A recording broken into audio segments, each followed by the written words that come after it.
Calling to order meeting this the 14th day of January 2019. This is the meeting of the Pittsboro Board of Commissioners, and we begin our meeting with a moment of silence.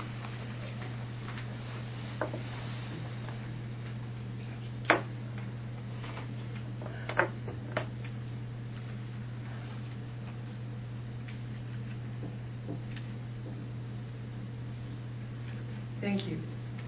Jay Farrell, will you lead us in the pledge? Certainly. We'll rise to the pledge. I pledge allegiance to the flag of the United States of America, and to the republic for which it stands, one nation, under God, indivisible, with liberty and justice for all. Thank you. Thank you. You have your agenda before you. And we need two motions, one on the regular agenda. Is there a motion to either the regular agenda or modified? Moved by Wilson Foley, seconded by Pamela Baldwin. Those in favor, please indicate by saying aye. Aye. The second motion is for the approval of the consent agenda, which consists tonight of 8 items, some carried forward from our snowed out meeting in December. Is there a motion to approve these 8 items?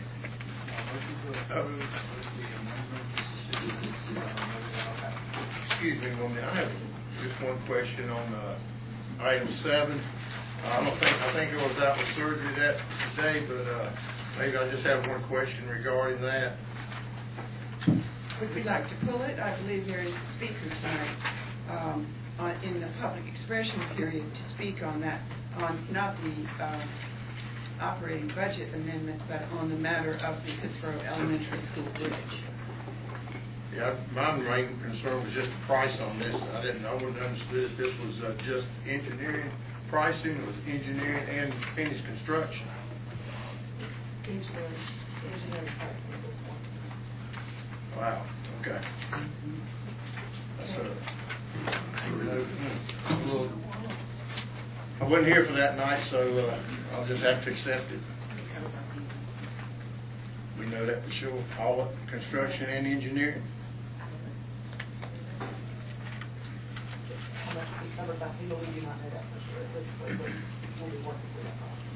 And that will include construction costs too. Okay. In that case, do you want to? No, that's fine. Okay. All right. Those in favor of, was there a motion by Michael? Second by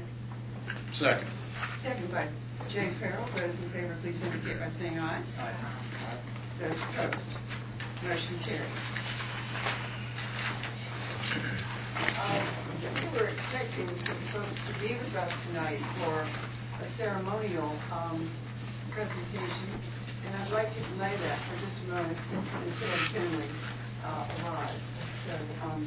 So we will skip that and proceed to citizens' matters. This is a 3-minute period of time in which citizens may sign up and speak on any topic, and the first person to sign up tonight is Martha Almond. Would you please come to the podium, state your name and address your concern. Hi, my name is Martha Almond. I live at 49 Pittsboro Elementary School Road. I actually have 2 concerns tonight. The first I'd like to bring to the board's attention is I live diagonally to the BP that is on the corner of Pittsboro Elementary and 15501, and that business recently put in new lighting, and they're LED lights, and they are aimed directly at my house, and it's just remarkably obnoxious to be in my yard on my couch. Yesterday I tried to watch a movie and I just can't see because the lights are bright in my eyes. I just want to bring that to the town's attention. I'm hopeful there's perhaps somebody who could.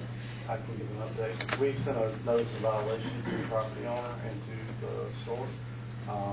Once I hear back from them, that was late last week, I will be Perfect, so thank you. I can know a resolution. And you're welcome to come to my house anytime to see. I see it every day when I go by there. It's very bright. Yes.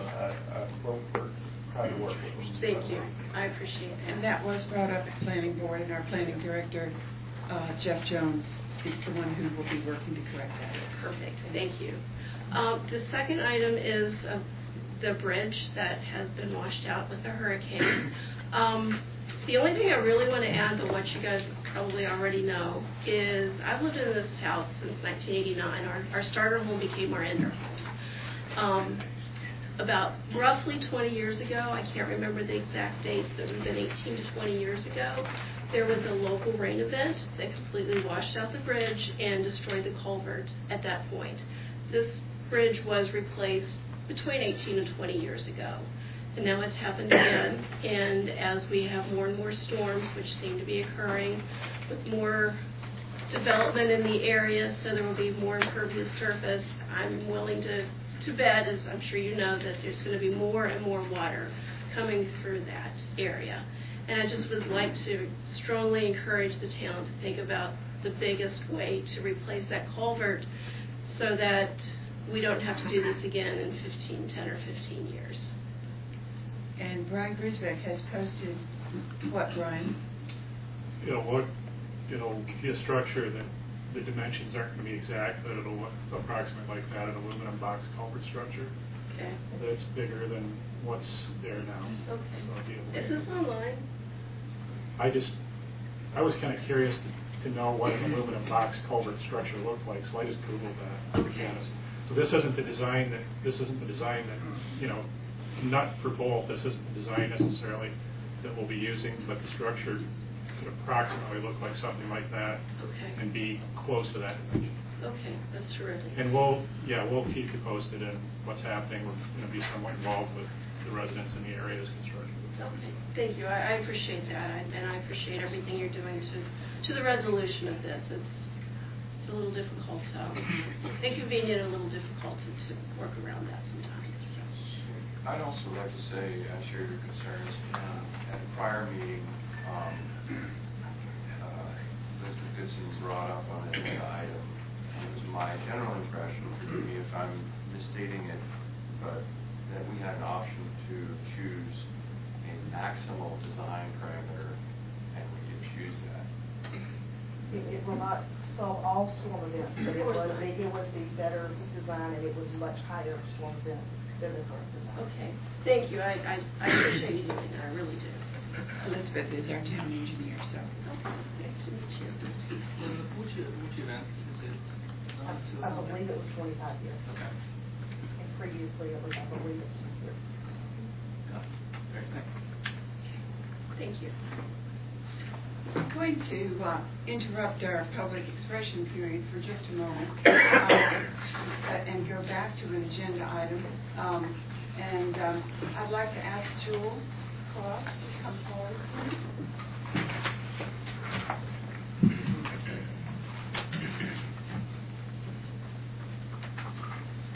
So this is a resolution by the Board of Commissioners of the County of Pittsboro in memory of Archie LaVon Cross.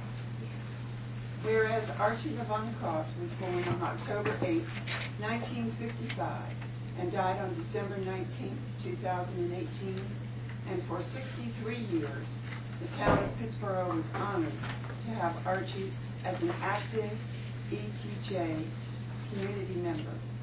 And whereas his interest in politics led him to encourage friends and neighbors to vote in every election, as well as helping the Chatham County Democratic Party by being an ever-present worker at the polls for candidates and causes he believed in. And when he became too ill to be at the polls, his family members came to work during the 2018 election, just as their father had done so often before. Whereas he joined the Staunton Memorial CME Church at an early age and served faithfully in a number of capacities.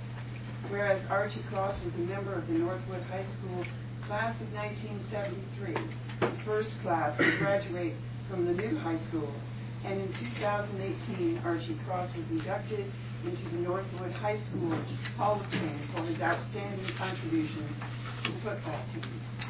And whereas for 25 years, Archie Cross was a foreman at Honeywell Company in Moncure, which was formerly known as Allied Sigma Chemical. And whereas the people of Chatham County and the town of Pittsboro will remember him riding his wheelchair around town with love in his heart for everyone, his smile, his love for his church, family, friends, and community. Therefore, be it resolved that the Town Board of Commissioners, on behalf of the citizens of the town, reflect upon a life well lived by Archie Levon Cross and the gifts he gave to our community and the democratic process. I would like at this time to ask the board if they would approve this resolution tonight to be placed in the town's public record and presented to us with it. Motion to approve. Second. Moved and seconded. Those in favor, please indicate by saying aye. Aye. Those opposed. Thank you so much.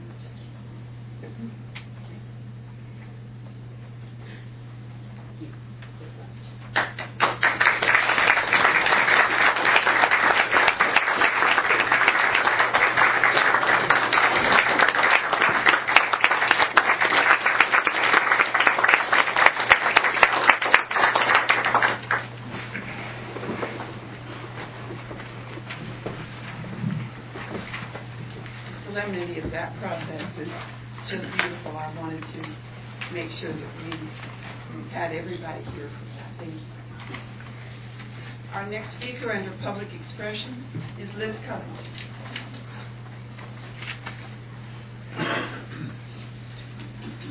I'm afraid this is going to be a little bit of a downer after that.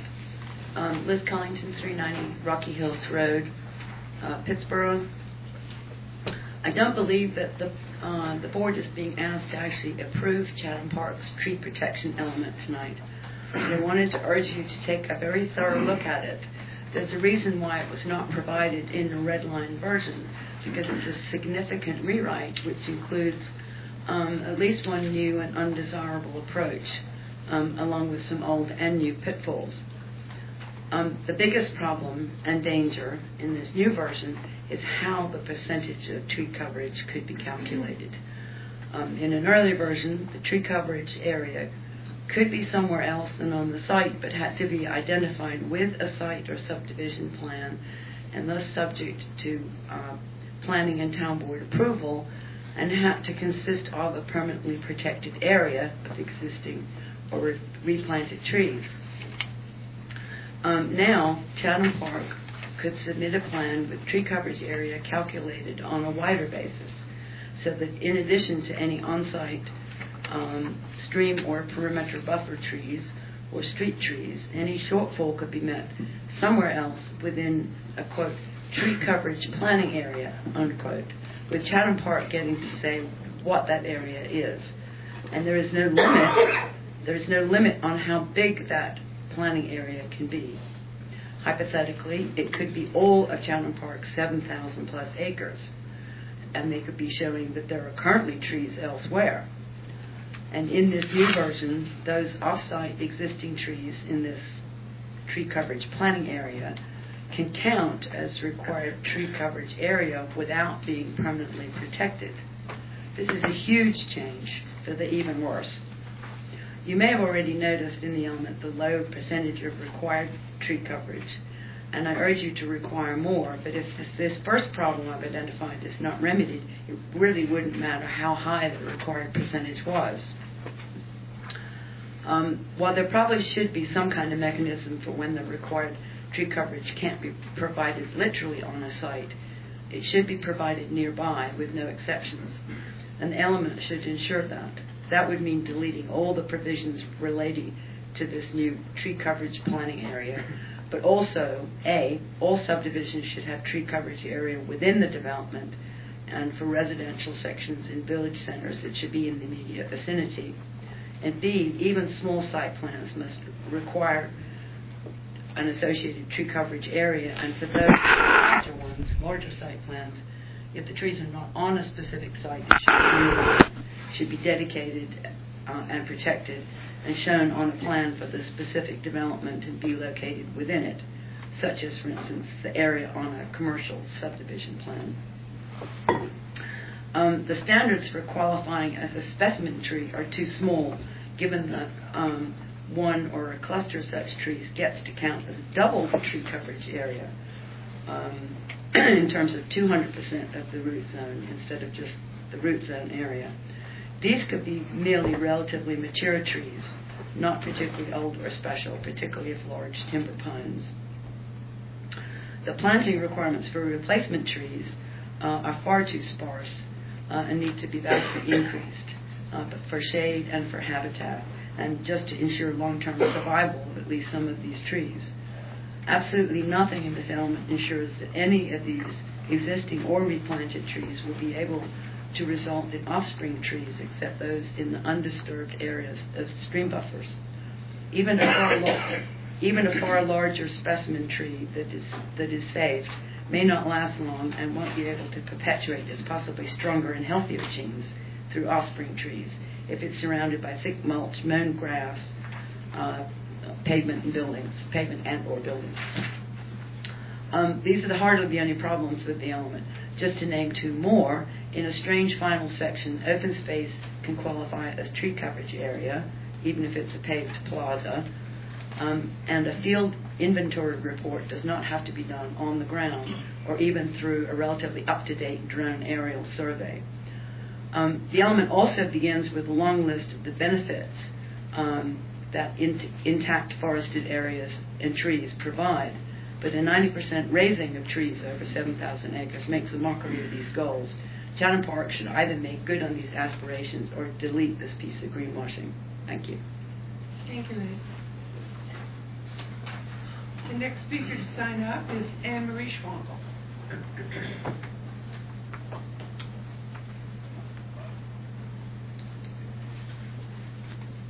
My name is Anne Marie Schwankel, and I live in Siler City, and we own property which is surrounded by the Chatham Park development here in Pittsboro, and we used to live there, and now our son and his family live there. And when I saw the proposal, and so I don't know if this is appropriate right now, entitled Parks, Greenways, and Open Space Exhibit, Chatham Park Section 501, there's a greenway crossing our property quite extensively.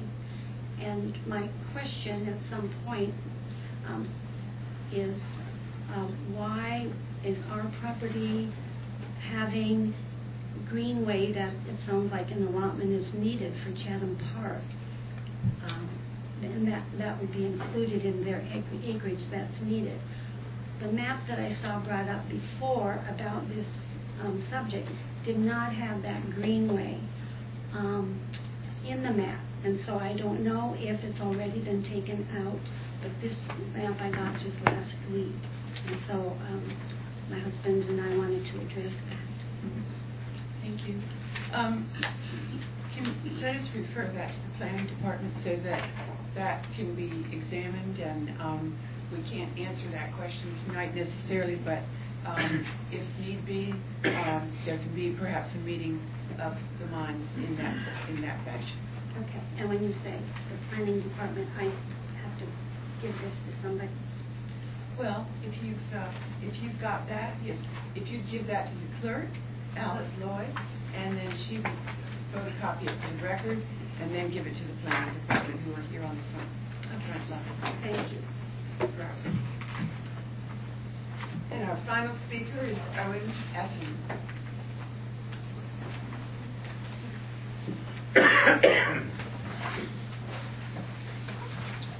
Hey there, I'm Owen Essen at 644 Millbrook Drive.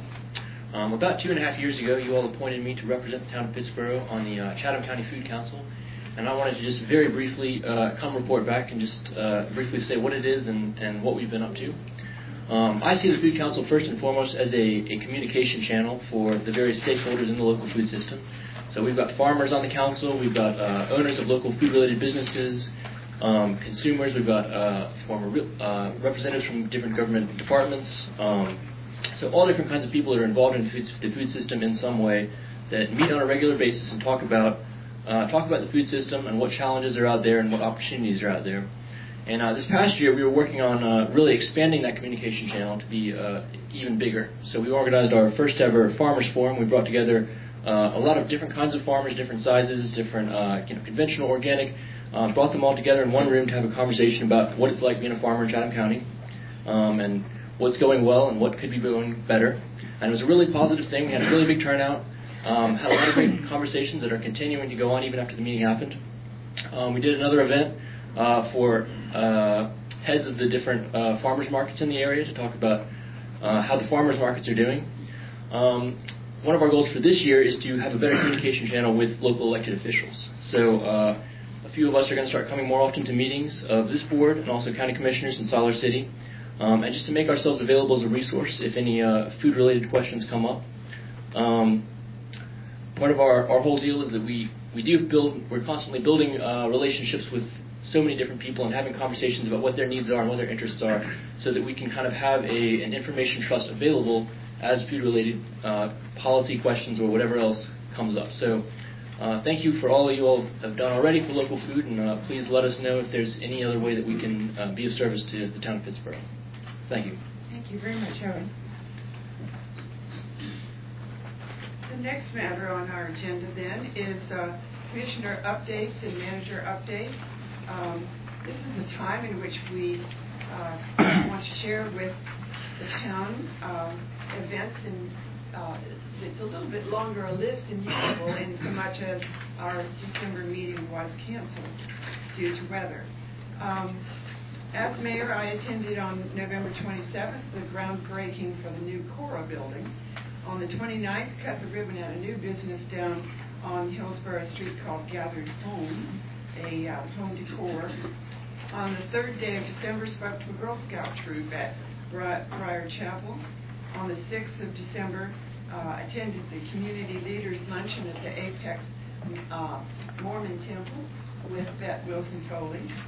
On the 13th, attended a water resource meeting at Triangle J Council of Governments. And on the 6th of January, attended and spoke at Jubilee at Hamlet Chapel Church with the annual meeting of the NAACP. Are there other board members who attended meetings such as the EDC or climate change or Triangle J, the downtown committee, or what reports do we have? I did attend the Chatham County Affordable Housing Advisory Committee meeting on last Thursday, and it was very good. We actually did a summation of what we've done for the whole year.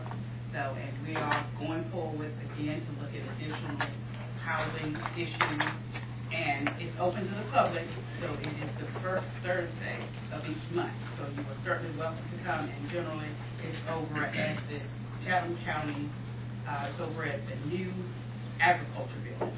So, as I said, the public is invited to attend, bring comments, questions, and we would certainly appreciate your attendance. Pam, just to be clear, that's the county? That's the county. Yeah. Yes. And not the Pittsboro Affordable Housing Committee? Yes. Got it. Chatham County. I was afraid I had missed something. Good. I can say that the EDC, after many, many years of working with their existing bylaws, have passed new bylaws and feel as though they're going to be a much more nimble and effective group underneath these new bylaws. The PTA meeting was kind of late for the first meeting in January. I think everyone's still trying to get over the holidays. Main Street, we are working on making the handrails more artistic and downtown, and you'll see that in the next month or so. We're going to be putting additional recycling and trash containers out on downtown on Hillsborough Street. And the traffic circle is wending its way through the DOT process and making a really good effort at trying to bury the overhead power lines from the courthouse south to Johnny's Pizza. So that's a concerted effort with Main Street, DOT, Greg Stafford, and the county.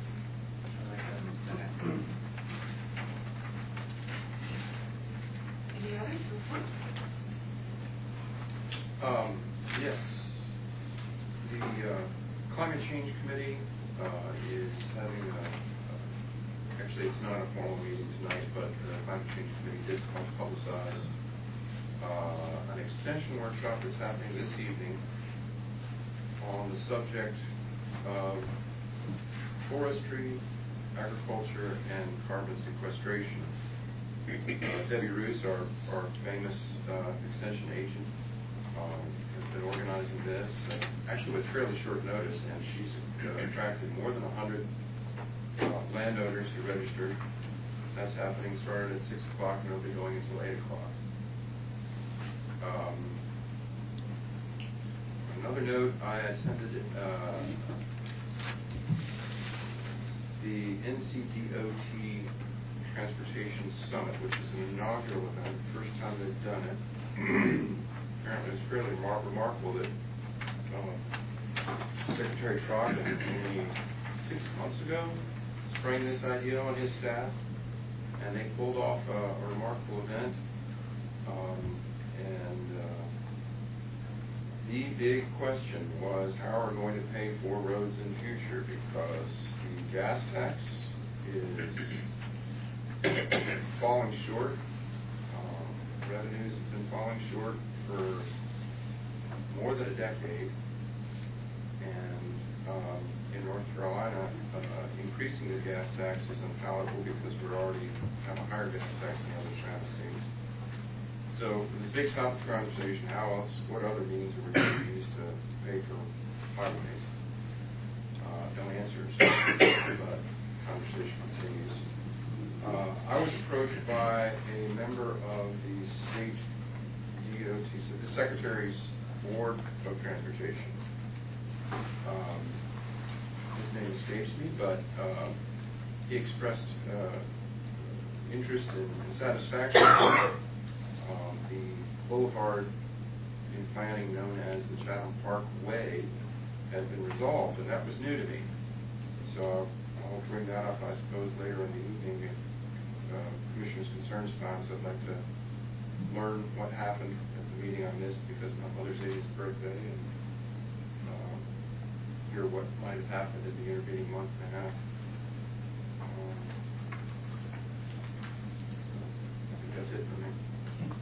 Anything else? Ron Rusak, we have a date with you. Thank you, Madam Mayor. Need to clear my throat. I don't know if that helped at all. I apologize.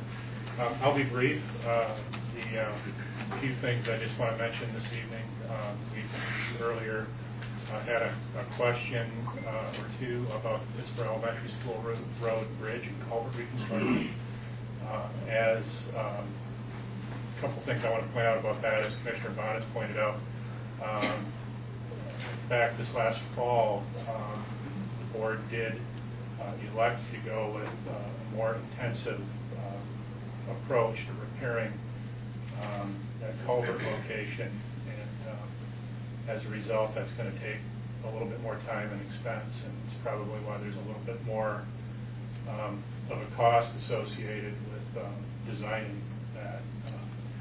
One of the options that we presented to the board that night was kind of a quicker fix, which was more or less what was there previously before it washed out. That's obviously something that we could have done in relatively short order, but I think as Ms. Allman pointed out earlier this evening, that it's happened before and could very likely happen again. So if the board was wise, I think, to choose a more intensive option. The downside of that is it's going to take a little time to pull off. The expense of it will be immediately fronted by the town, but will be reimbursed by FEMA. Of course, the challenge with that right at the moment is with the government shutdown, FEMA is kind of lagging behind in terms of some of their follow-up. So we're going to go ahead and proceed, and then I'm sure we'll be able to work out bureaucratic issues with FEMA and reimbursement, and keep you posted on that as it moves forward. On-call engineering assistance, staff released an RFQ to have some engineering firms assist with plan review, related work. The volume has been increasing over the months in terms of engineering review, necessary engineering review. We collected 10 RFQs, 10 responses to the RFQ back in December. late December. We're going through those now, and we're looking at presenting recommendations on January 28th. Retreat and workshop. Regarding the annual retreat that the board has with staff, Mayor Perry and I have been discussing some retreat formats. We can get into that later if we want, but ultimately, I think the feeling is that we'd like to spend more time with staff presentations and discussions over and above what we've done in previous years. And then we look at a second session being added for the board to discuss upcoming goals and objectives. And so we need to set a date on that. We don't necessarily have to go through that exercise of finding a date right now if you don't want, but you probably need to follow up on that soon. Similarly with UDO workshop, we discussed an additional workshop session to finalize the UDO. We're going to need to come up with some dates, possible dates to do that work as well. So we'll be following up with you on that. The last thing I'd mention tonight would be I thought Commissioner Fiocco might mention something about the kiosk. Apparently there's a third kiosk that will be placed downtown behind the county admin building. What we're going to be looking at doing at the next meeting is having you review an agenda item that would have an agreement, a license agreement for the placement of that kiosk. So we can go ahead and, as a county request, we can go ahead and get that final kiosk put up. I think, as you can tell from the two other kiosks that are placed, one over at the community college and library and one that's downtown, they seem to be getting quite a bit of use. And my own highly scientific eyeball survey tells me that there are not as many postings being placed on the telephone poles, which I think is Mayor Perry's original dream. Yes, indeed. And there's a gentleman who takes good care of posting and making sure that the posters are cleaned up when they're obsolete. And I saw him just today, and he remains grateful for the organization. Obviously, it makes it much easier for him. And I told him that a new kiosk was coming. So that's great.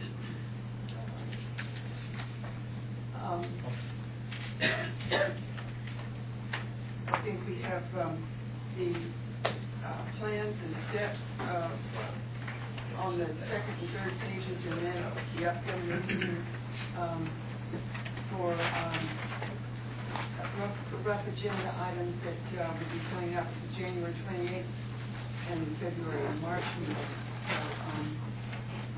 So, a couple of questions running on these updates. I think they're probably pretty quick, but on the bicycle and pet plan, the note says the committee must be assembled. Has that been done, or We don't have to. we do? We do not. We do not. No. Is that committee working? We're working. Just today, we got released by DOT to have our consultant, which is going to be called for planning, to do the work, and we're working through the initial process of the kickoff meeting, which would be with the steering committee, which is going to be staff, folks from the county, community college, council on aging. There's a good group together. Do you have an idea when the meeting will start? The kickoff meeting is supposed to begin the first week of February. Yeah. And we'll give, once we get the date lined up, we will certainly announce that. Okay, great, thanks. The water and sewer master plan, last note is in October, staff providing feedback. I'll check to see what we've done in the last 3 months. There's not been a lot of change. The consultant's been working on providing Elizabeth, us. could you speak into the mic? That would be great, thank you. So this is the county master water and sewer plan, and the county's kind of heading that up with the consultant. They have provided some information to us in the last probably the end of November was when it was, to take a look at. And then we're kind of working through that. The holidays kind of threw a delay on that, but we'll get it back moving forward next. Okay. The last one I've got is the public water supply and treatment expansions. Says staff's working on project scope with a consultant. Just wondering how we come along with defining that scope. We've begun working with the consultant. They've requested data from us, reports and things like that. We've provided that to them.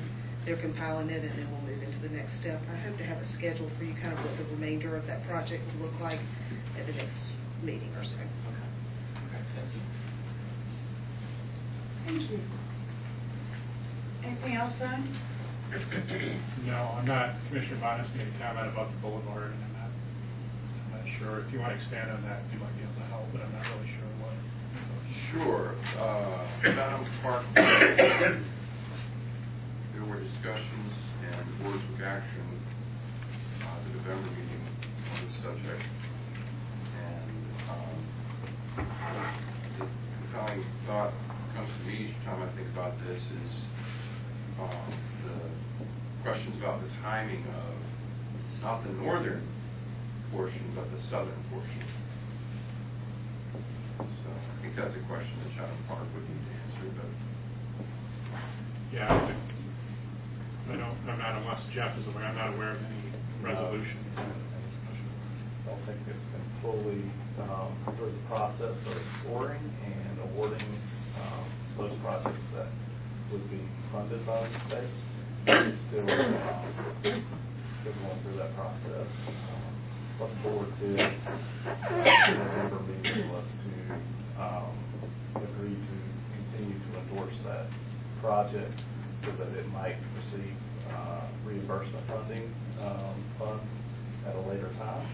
I think that's a part of a further discussion that will happen with Chatham Park and you all before those reimbursement funds come available. So there's still support from the town for Chatham Parkways, but I think there's still some questions that need to be answered on the reimbursement fund. thank you.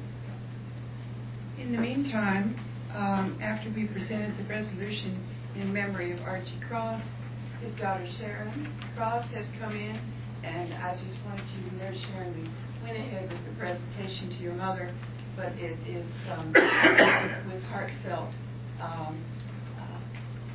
feelings that we welcome you to the meeting tonight, and I know that you, Jewel, you and Archie have a wonderful big family, and I know that you'll be sharing the resolution with the entire group. Thank you.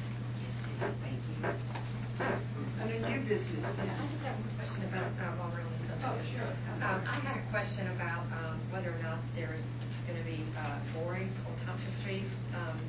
There's a question about whether the telecom subcontractor has a permit to bore under the stream. We have any answer to that? We don't have any authority or jurisdiction. We have the public right of way, so we don't issue permits. That's my understanding. The DOT right of way.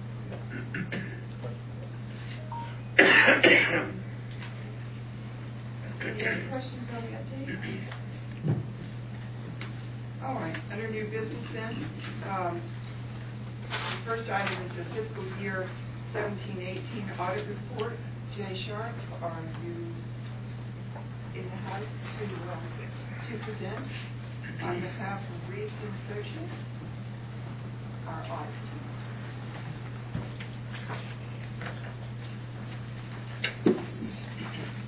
Good evening. My name is Jay Sharp. I'm the audit partner in charge of the town's audit this year. And so I'm here to provide the results for the 2017-2018 audit of the town's financial statements. The town only has a financial audit. It is not required to have any single audit or compliance audits for 2017-18 due to government funding not being over a substantial amount to require that. So I have a short presentation to go over, and then I'll be glad to take any questions. You can interrupt me during the presentation if you have any specific questions on what I'm going over, or you can wait until the end of the presentation. What's scheduled to come out here in December, obviously, got canceled due to the weather. Hopefully we don't have any more snowy weather this year. I'm kind of over that. The status of the audit. Field work has been completed. Financial statements have been prepared.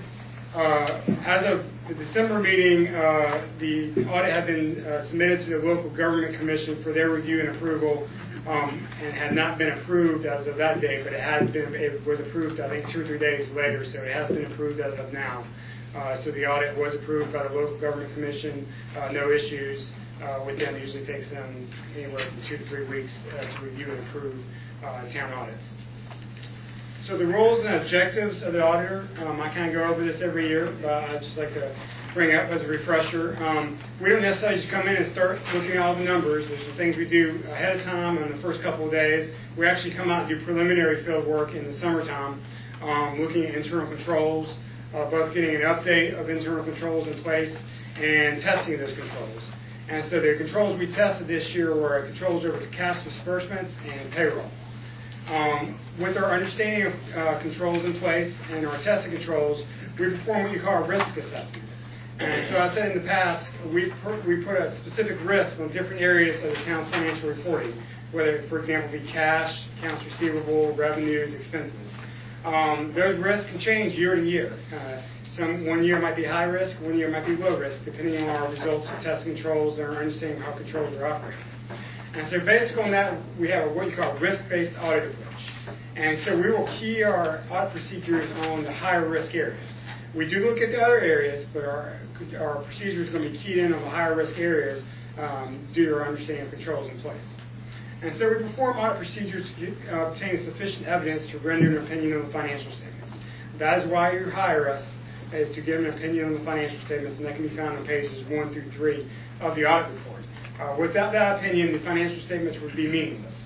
There's reasonable but not absolute assurance with that opinion that the financial statements are materially correct.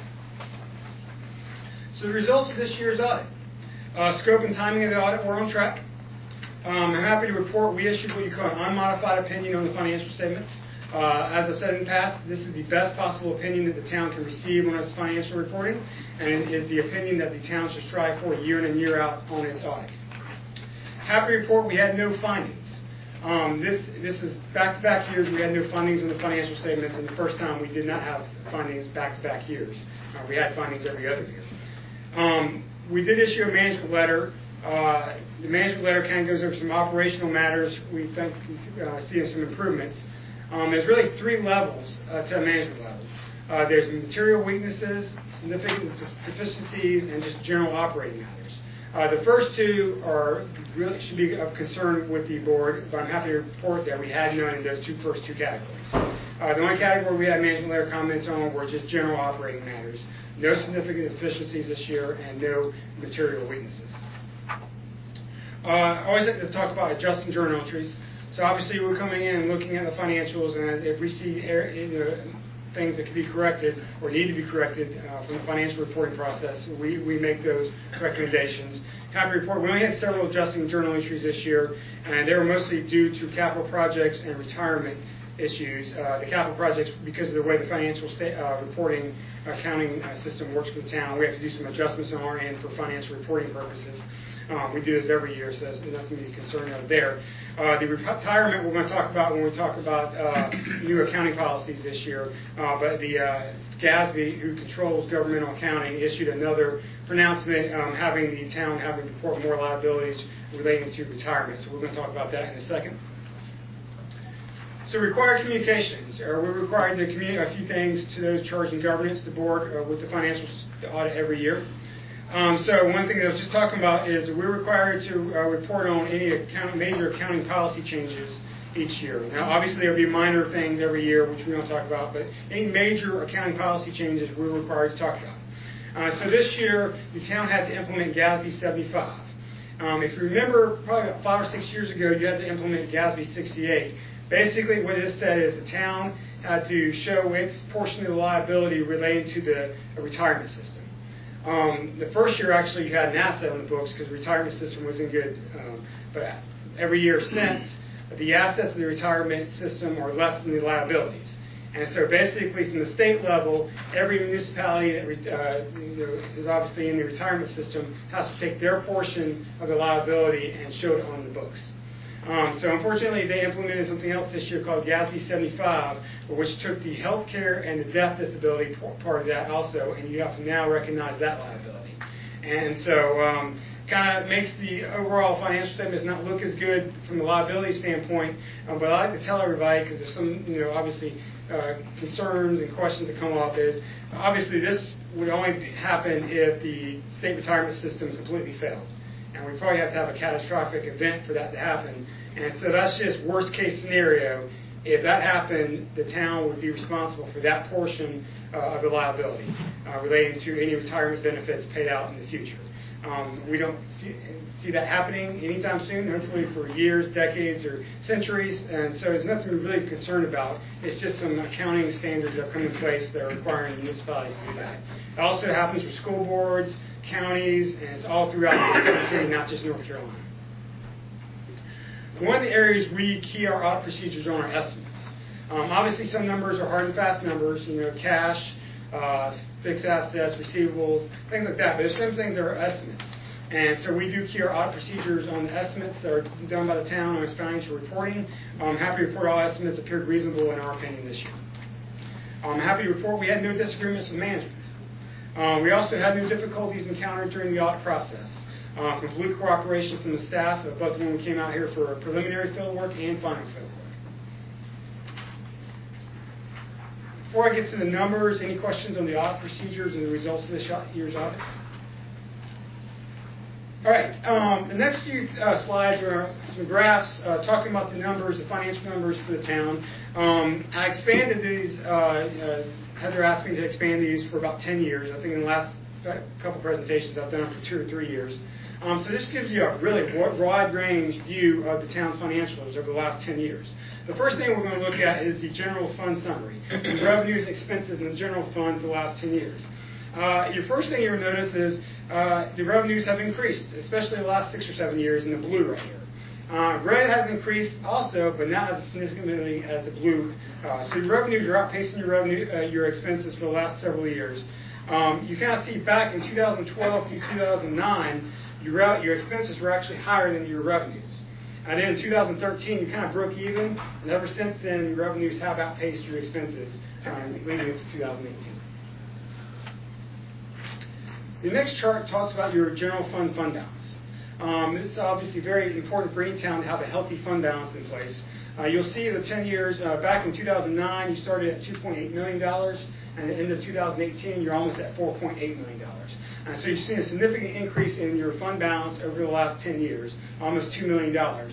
Significant increase, and you see it's kind of going up. Had 1 year went slightly down, and it's going back up again. And so that kind of talks about what I was talking about in the last chart is you had significantly healthy financial years, especially the last 6 or 7 years. And so you're showing a very healthy fund balance. One of the things we look at with fund balance is basically comparing it to your expenditures in the prior year. And we'll talk about that with short-term liquidity risk. The LGC likes to see this at like 8%. I don't have the exact calculation in front of me, but yours is well below that, above that. And it's probably 4 or 5 times what the LGC recommends. We actually recommend about double what the LGC, about 15%, because we believe you have to have some rainy day fund in case something happens. And as we talk about short-term liquidity risk in a few slides, you'll see the short-term and long-term liquidity risk of the town is very low. The next chart is a breakdown of your fund balance. You have 3 categories: assigned, restricted, and unassigned. The biggest piece of this pie is your unassigned fund balance. So that's for use of the town in spending in future years. Very healthy fund balance. You like to see more assigned than anything else, and that's what you're showing for 2018. So I was talking about short-term liquidity risk. The next chart talks about your cash reserves for your general fund. And so basically what we look at is your unrestricted cash balances that you're in and compare it to last year's expenditures and kind of do a calculation. how long could you continue operating the town if you receive no more funding, no more cash inflow at the end of 2018? And so that calculation for 2018 was 383 days. So you could basically continue operating for over a year if you were to receive no more cash flows after year end. That number, has increased since 2013, where it was 265 days, but it's kind of hovered the same over the last few years. Some consistency on that calculation, but shows you have a very healthy cash balance at hand. And that's for the general fund. The next one talks about the water and sewer fund. Once again, you'll see that it's very healthy. You have 514 days in reserve with the water and sewer fund, so well over a year. And that's increased over the last, since 2013, when it was down to 418 days. For a lot of towns we work with, you're actually a lot healthier than most in your cash reserves. So the town's done a very good job of stockpiling its reserves. Next chart talks about property taxes. Basically, the revenues we've recognized from property taxes over the last 10 years. Back in 2009, it was $1.2 million. End of 2018, it was $2.3 million, nearly doubled in the last 10 years, and going up in the right direction up. The next two pie charts concentrate on your expenditure breakdown, where the town spends its money. You'll see if you flip back through 2018 and 17, your pie chart looks pretty much the same. The biggest piece of the pie, as it's been in the last 5 years we've been doing the audit, is your public safety. 43% for 2018 and 41% for 2017. Your second biggest piece of the pie is general government, 18% for both years. And then we have some other sections, but very consistent from year to year on how you spend your money. The next couple of charts talk about the water and sewer fund. Operating cash flows. Anytime I do a presentation, and one of the things I always tell everybody, operating cash flows is very important. You won't be in business very long, whether you're a town, a not-for-profit, or a for-profit organization, if you don't have positive operating cash flows. Obviously, your water and sewer fund is a proprietary type fund. That means it's a business type activity, and you run it as a business. You've had positive cash flows from operations each of the last 10 years, which is very good news. The next one is water and sewer fund revenues and expenses for the last 10 years. As you see, for most years, last couple of years, your revenues have outpaced your expenses. You had about 5 or 6 years there where your revenues actually were less than your expenses. Part of the expenses are depreciation.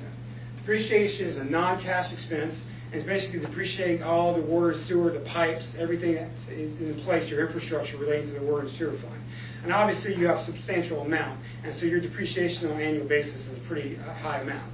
So nothing to be concerned about where you had those expenses outpacing your revenues. A lot of it had to do with your depreciation expense.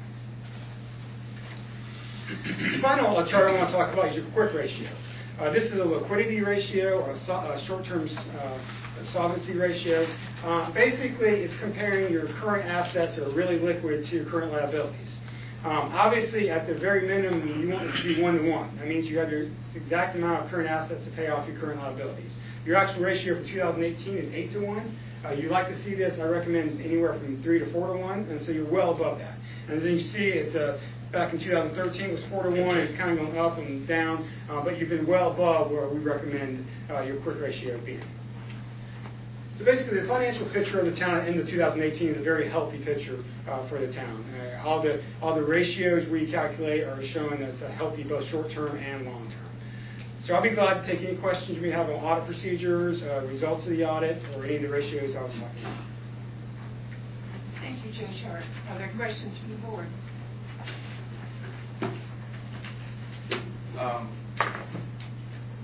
Today, well, first thing, I want to thank you and also thank staff because I think in last year's review, I had expressed a desire to see a little bit farther back, and I'm seeing that this year, so thank you. The other thing is I was looking for this presentation in our packet. Did we receive hard copies of the PowerPoint? December, it's online. Oh, yeah, okay. Sorry, we got canceled, Yes, I remember. I'd be glad to bring that printout with you. Well, appreciate it. It's all very positive. Thanks to staff for handling a tight ship. Appreciate it. One comment. As you were presenting the property tax graphic there, thought what would be really fantastic is to include the tax rate of each of those years. It'd be a really informative snapshot. Because why is all this revenue coming in? I think it's from growth. It's not because there's been an increase in the tax rate. I think there was an increase. My memory isn't as good as it used to be, but it was either 14 or 15. I want to say it was 2014 where we did have an increase. I think so. So you can see a sizable jump. But yeah, you're right. But it's continued to escalate. Yeah. So. But yeah. Anyway, it would be an informative snapshot, I think. Absolutely. I was just wondering what the approximate cost of the audit is, since we have people here tonight who might be interested to know. Yeah, I don't have the exact figure, but the approximate cost is around $20,000 annually. Thank you. Thank you very much. There are no more questions. Great. Thank you. Appreciate it. The next agenda item is Pittsboro Affordable Housing Task Force. It's asking us to approve the budget ordinance amendment to the nonprofit corporation. We have Jim Noscombe. Thank you, Mayor and Commissioners. As you remember, the last time I was here, we asked you to approve the establishment of Affordable Housing Board, a 501c3 nonprofit, and a beginning of a dialogue with the county. And we are at a point of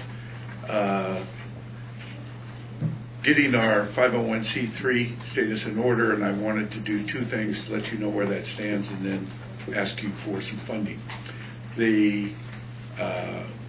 We are prepared to begin work on the paperwork necessary.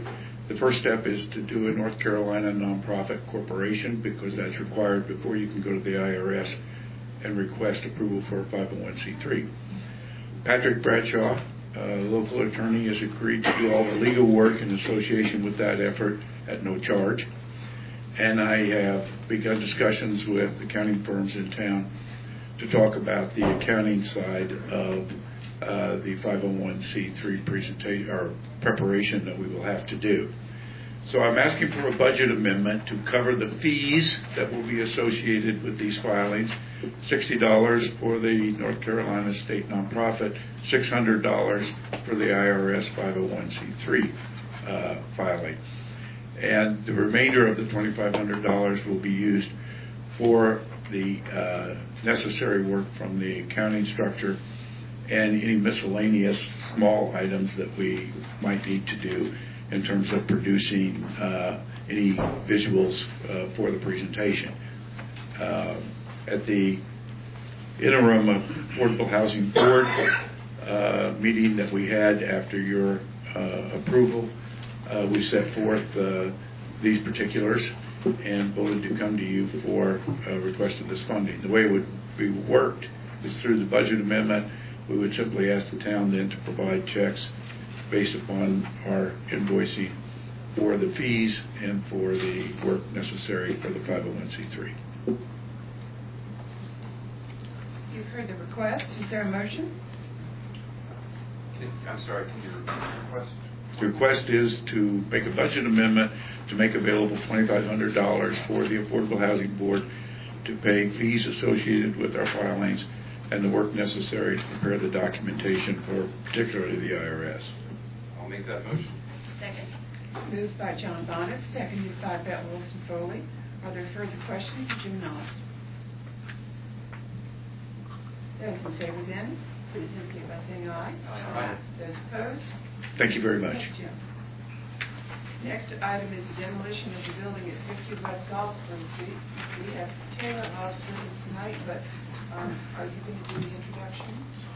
Yes, yes, thank you, Madam Mayor. I can do that. And then, as you said, we have Taylor and Grizzly Hobbs to answer any questions that you might have. As you can see in the attachments that you had in the packets this evening, we got a letter from Taylor Hobbs outlining the process that we've used to this point to find a contractor to assist with demolition of the existing property at 50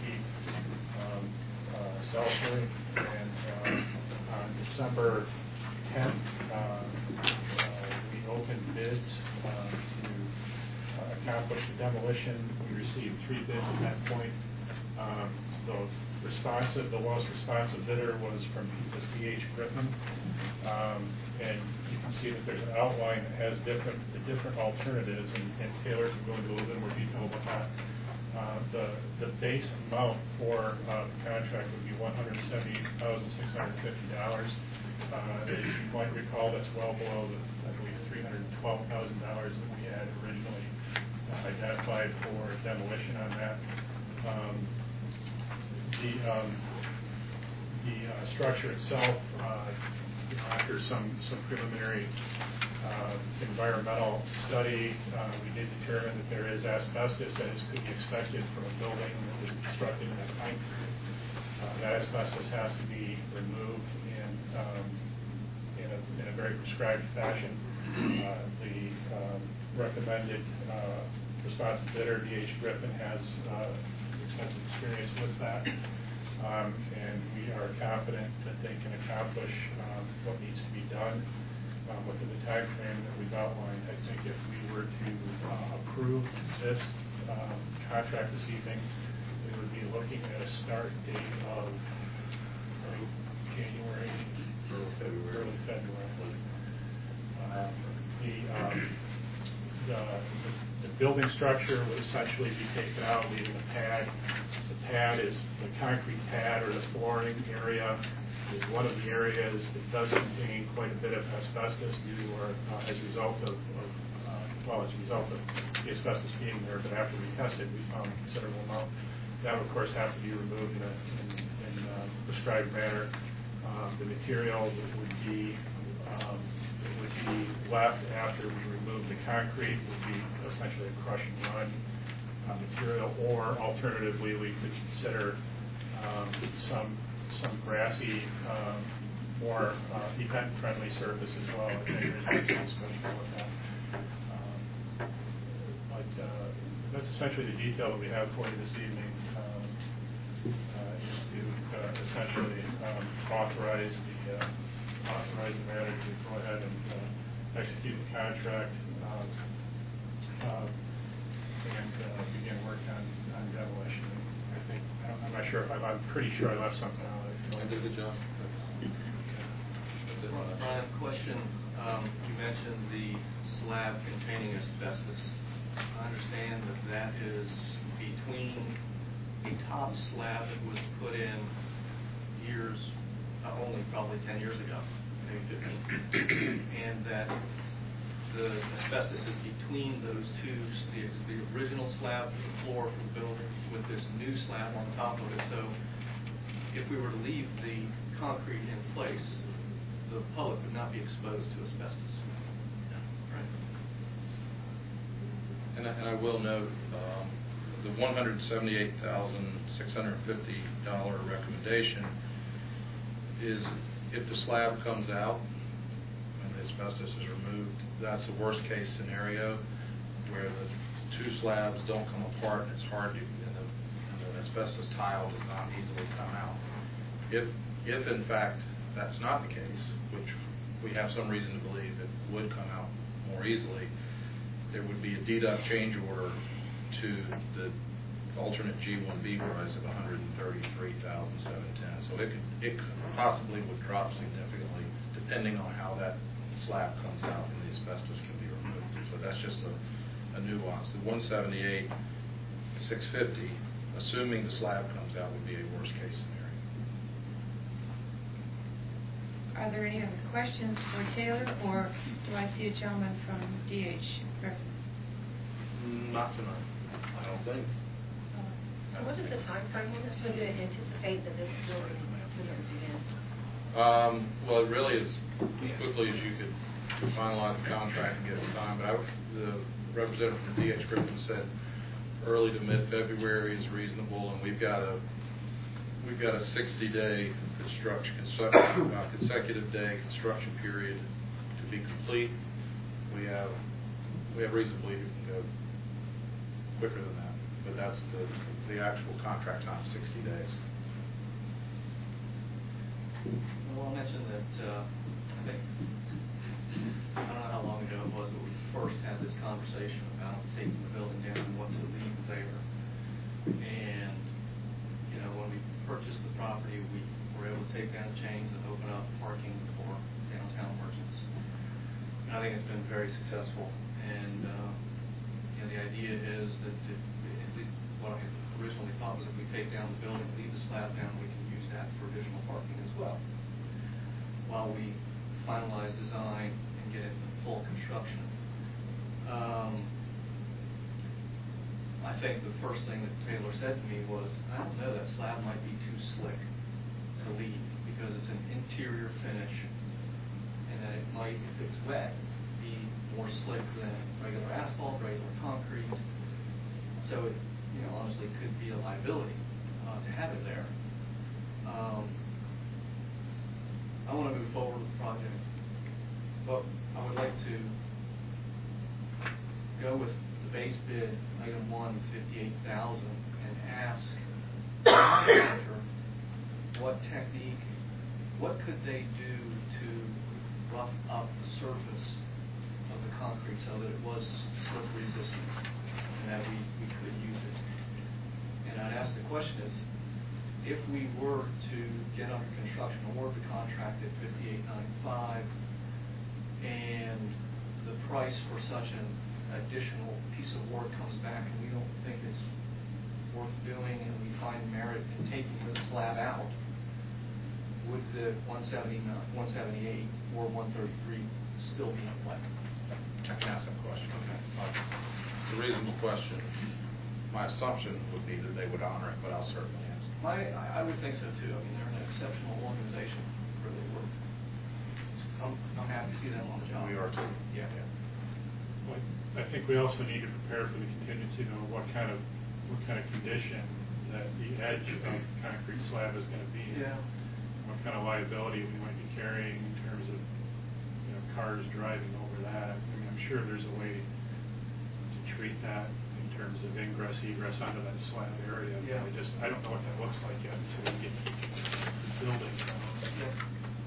That's a good point. That topping slab that Mr. Piotta mentioned, it's about a 6-inch also. There's a 4-inch slab, a 4-inch slab at the bottom, and they put a 6-inch topping slab on maybe 2/3 of that area. So there's a step up where they encapsulated that asbestos tile at some point. So. I know the previous owner was very successful at getting boats in and out of there. Yeah, I think you got a steel ramp or something. Okay. So I'm a little curious if we're able to save funds by leaving the slab in place and have everything taken care of, egress and ingress and all that. Would that slab with the asbestos sandwiched in there, what would that pose to the first steps of construction? Would that need to be bored through? Now, that would have to come out once we started. It's going to have to come out at some point. So it'd be an additional phase. It would just be added to the scope of work for the second contractor who's there to construct the building. They would have a scope of demolition that is not done in this case. But it will have to come out. And the next contractor will have some scope of demolition regardless. They'll have to take out the asphalt. That's right. And some other utilities probably that are underground. That's right. Yeah. But the only reason for not going ahead and doing it at the get-go is the additional parking. I think so. Well, and obviously substantial savings in cash outlay at this stage. I have one question. What is the cost going to be down the road if we do the 58,000, and in a year or two, what's the abatement going to be on that slab then? Would it be the difference in the 58 and the 178? I doubt it. A year or two. You're thinking inflation? Yeah. Demand for construction around here. You'll have two abatement projects. Mm-hmm. It's a good question. That cost, I would assume, at least that cost would be more. one into the new project, Mhm. more with inflation. That's reasonable. I think we really should maybe check a little bit more into this and see if we shouldn't move forward with just removing the slab completely. Is that right, taking down the gravel? Well, the recommendation we've made is to get the slab out with the footings and any soil, any loose soil, compact back and add 6 inches of stone. So that's in that number. You could park on the gravel. Yeah. Oh, yeah. You could, during a heavy rain with some of that gravel wash, off onto the pavement, it may, but yes, that in this price is a compacted stone base that you could, but for the accent, and they've even striped on top of the stone. So, yeah. Taylor just mentioned another concern I had in the heart of downtown, having gravel stains on the parking lot going down those asphalt embankments and down to Mr. Messick's office. I think it would happen. I don't know how bad it would look. I wouldn't want it to look bad downtown. So it was a tidiness. At that point, maybe watching the rain, could we put in some storm control measures? Maybe, but I don't know. I don't know that we'll know exactly until we get a heavy downpour. But in that price is a stone, 6 inches of stone.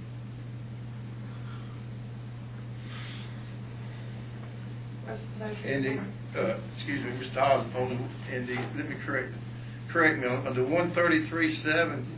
That's including taking the slab up. That is. It's a bit that only pertains to if the slab breaks apart in that asbestos top and easily be gotten out. You're actually going to be talking about a deduct down to that 133 number. So the 178 assumes that the slabs do not easily come apart where the asbestos can be removed. When they core drilled it, when we did test core drills, it came apart easily. So I think it's reasonable to think that there may be a good shot of us being able to realize the 133 number instead of the 178. But we just won't know until they get underway. Now, is that just 4 tile in between those 2 slabs? Because I know your master is really that's what has the asbestos in it. Yeah. Okay. Yeah, that's where the asbestos tile. Right. Yeah.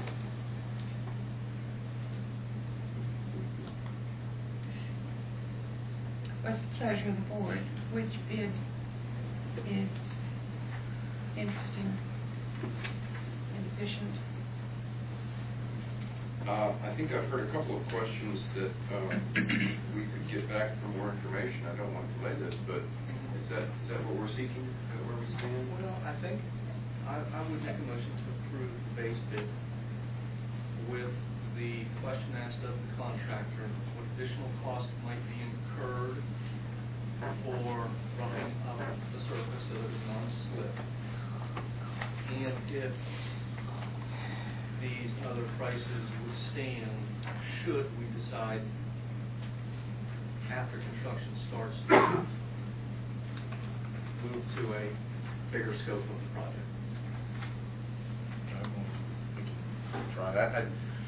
That would be great. I sense that it's important, if we can, I would think, to at least award the base bid, like just to keep keep the project moving and get on the calendar. That's right.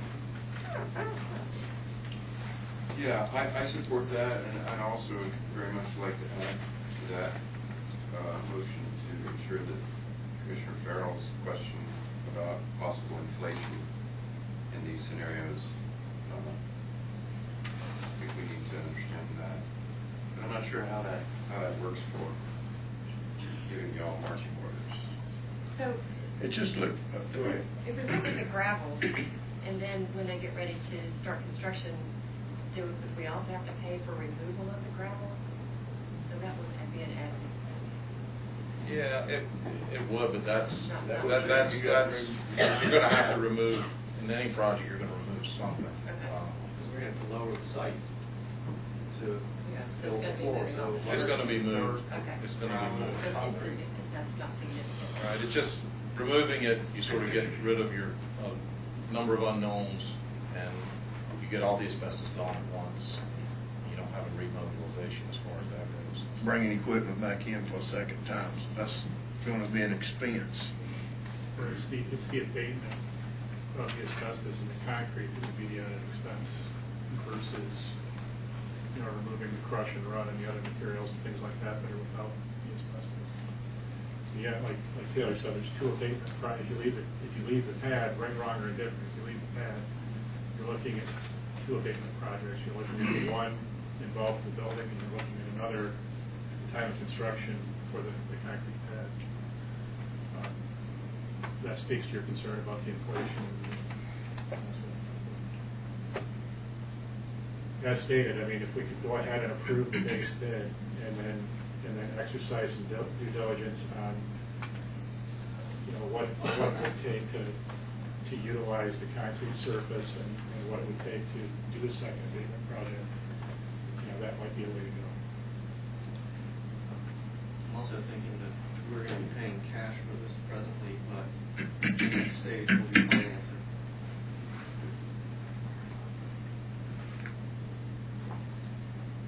Michael, did you want to make that a motion? Second. Michael Fiocco has moved, and Bet Wilson Foley has seconded a motion to approve base bid with investigation of how to make the slab less non-slip, and with inquiries regarding whether the base prices would continue to stand. Is there any further discussion or questions? I have just one to throw up there. I'd like to make sure that the fire department gets a couple of weeks, because we have quite a bit of props and stuff in there to remove. I think they'll be in touch with you. Right. You've heard the motion. Those in favor, please indicate by saying aye. Aye. Those opposed?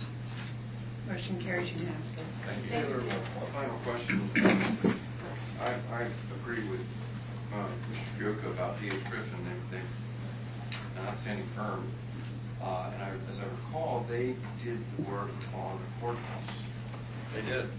And one of the things that I thought was so exceptional and commendable about that was that there were some concerns about salvage and reuse of certain architectural features. And this may be getting a little bit into the weeds, but it occurs to me that buildings of this era have very thick glazing. That glazing is quite substantial. And I think in some of your schematic drawings, you've got some glass walls on interior areas that perhaps I guess the question is, if there's an interest by the Salvage City Glass Warehouse and perhaps salvaging some of that, would that be something you would be open to working with? Oh, yeah, sure. Second question is, are there any legal implications? Do we need to do contortions about this being a surplus item, or is this salvage of worthless goods? Depends on what we find, I guess. We won't cross that bridge when we get to it. Okay. As it stands now, it would be up to the contractor. I don't know how they figure. They've got a cost, but they've also figured in their recyclables for their bid. So I don't have any reason to think they would want that, but we would need to ask. Yeah. Essentially, they will now own. Yes. Yeah. So, but I can ask, sure. Thank you all. Our next item is the Chatham Park Neighborhood Park. Jeff Jones and Chuck Smith will be working on the Somers matter. Thank you, Mayor, members of the board. Tonight, Chatham Park will present their first neighborhood park in the 5.1 section that's being built essentially behind Town Hall proper here. What is being asked of the board is location only. We will go through a planning process and a site plan review process to make sure that the park and all the utilities and parking lots and things like that meet town requirements through a site plan review process. That'll take 3 or 4 months. It'll go through the normal planning board recommendation and then back to you guys for approval.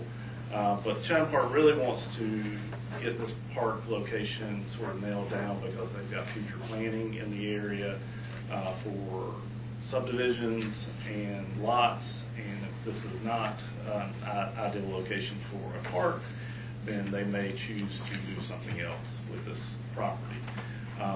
Staff is in agreement that this parcel, this property has been shown to the staff and to you all as a future park for some time now, and seems to fit within the scheme of 5.1 quite well. It might not meet all the letter of the law as written for the element that we recently approved, but this was sort of something that was left over while we were working through that process. With that said, we haven't done all the evaluation as it pertains to the element, and it could come back that that meets the element. It's fine.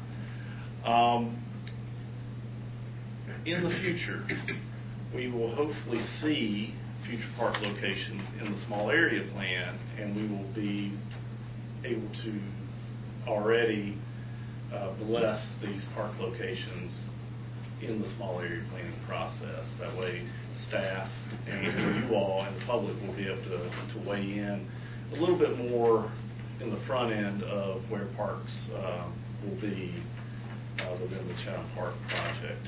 Right now, it kind of feels like this one is, it's been shown to us, but it's always been, this is where a park needs to be, and not the reverse of, is this the best location for a park, or is it somewhere else? And that's where we can get into that discussion at the small area plan process. With that, I will step back and let Chuck and others with Chatham Park give you an overview.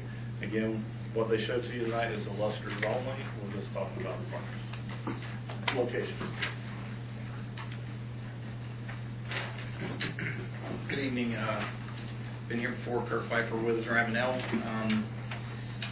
Although Chuck is listed on the agenda as being a part of this presentation, I'm going to pretty much run with it tonight. But Chuck is also a little bit under the weather too, so that's why he's not here. I'll be glad to take myself and probably owe him any questions that you may have after we go through this initial presentation. I'm excited to be here tonight to actually talk a little bit more about the first neighborhood park, the potential of the first neighborhood park that will be dedicated to the town of Pittsboro by Chatham Park, based on section 5.1 of the North Village, which you can see that that's highlighted in or outlined in red here, the farthest southwest section of the North Village. You have a first I do have one. Okay. Is that on? Up or down? Need to turn the power switch on. There we go. There you go. This was in your packet. Is a spreadsheet that shows the requirements for Parks and Rec dedication for Section 5.1.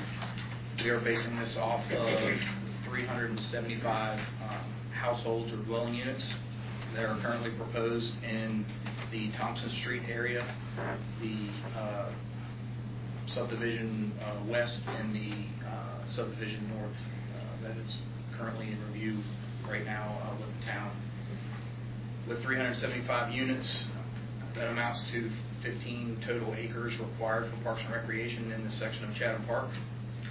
If you go down through the proposed land dedication, which includes parkland, greenway easements, and some multi-use trail easements, we are proposing 16.67 acres of Parks and Rec dedication for this area.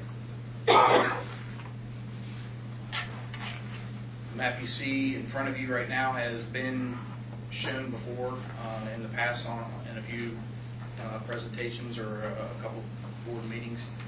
It is mainly the 5.1 section showing park dedication, greenway, multi-use trail dedication. There's a couple large circles there on the plan that show pretty much 5 and 10-minute walk radiuses. The 10-minute walk radius is actually centered on the 10-acre neighborhood park that we are going to get into a little bit more detail here in a few minutes.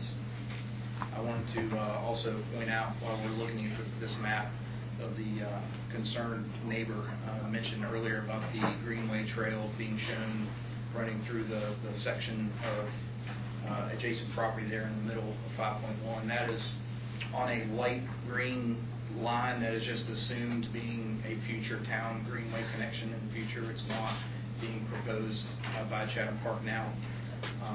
This map is showing in dark green where all the Chatham Park greenways will be. The light green shows any potential future greenways that the town may decide they want to make connections.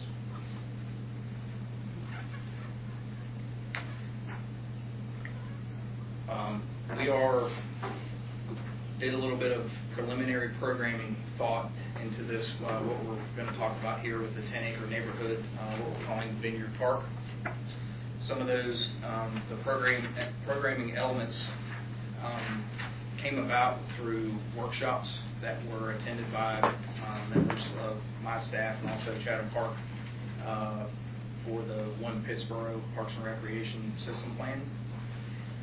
There's also in that system plan a template for a 10-acre neighborhood park that recommends potential amenities. We feel like we took a lot of those amenities and included those in this plan. We also have trends in Parks and Recreation planning and also some, I guess, wants and needs of amenities that would meet the neighborhood that we're trying to build around it. This is the first concept, well, not the first, but the final concept plan, and I will say this is concept. As Jeff mentioned, this will have to go through the site plan process, construction drawing process eventually, showing the potential for this 10-acre park, which is in section 5.1. Thrown up, obviously, it will be a dedication to the town by Chatham Park, the first one that we will actually make during the early stages of this project. It's a little bit hard to see on the screen right now, so I'm going to kind of split the site in half, talk about the northern section first, pretty much from the roundabout to the north, and then we'll talk about the southern section in a few minutes. So as you can see, this is the northern section. We have our main access coming in off of the roundabout with a kind of a loop road going through and parking all around that loop with stormwater actually being captured in the middle. The main feature of the northern section is mainly in the northwest area of the parking lot, starting out with a large shelter that will house restroom facilities along with a large expanse for picnic benches or picnic tables. Surrounding that picnic shelter is a multitude of play spaces, whether it be play structures, nature play, splash pad, some swings, spinning items, pretty much an open canvas for all the different types of play equipment that are available for purchase or for design. Also, if you wrap yourself around the other side of the parking lot, we have located 2 fenced-in areas for a dog park, being separated, one section for large dogs and one for small dogs, which is typical to a lot of dog parks you see that are being proposed in parks all around. I'm going to show a few precedent images of some of those things I just spoke upon. This first off will be the picnic shelter. As you can see, there's a few different shelters shown here with bathrooms included, high ceilings, areas for potential performances or camps. The one in the center is actually in Cary at the Craft YMCA. The bathrooms are back around the back, but they have a lot of afternoon day camps and children child activities there. The structures on a lot of these are actually pre-manufactured. Could be custom built, but a lot of times they come in kits that are readily available for design and construction. What are the dimensions on this? The picnic shelter is about 50 by 80 Is that total. the illustration you offered as That possible? the one in the center is actually 50 by 80. So that, as you can see, there's a block facade back there behind there, which includes the bathrooms on the back, similar to the picture up here on the right.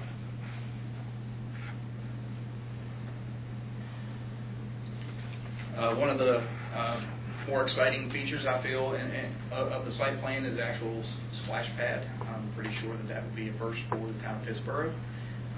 There's just a few precedent images here of different types of splash pad design / apparatus.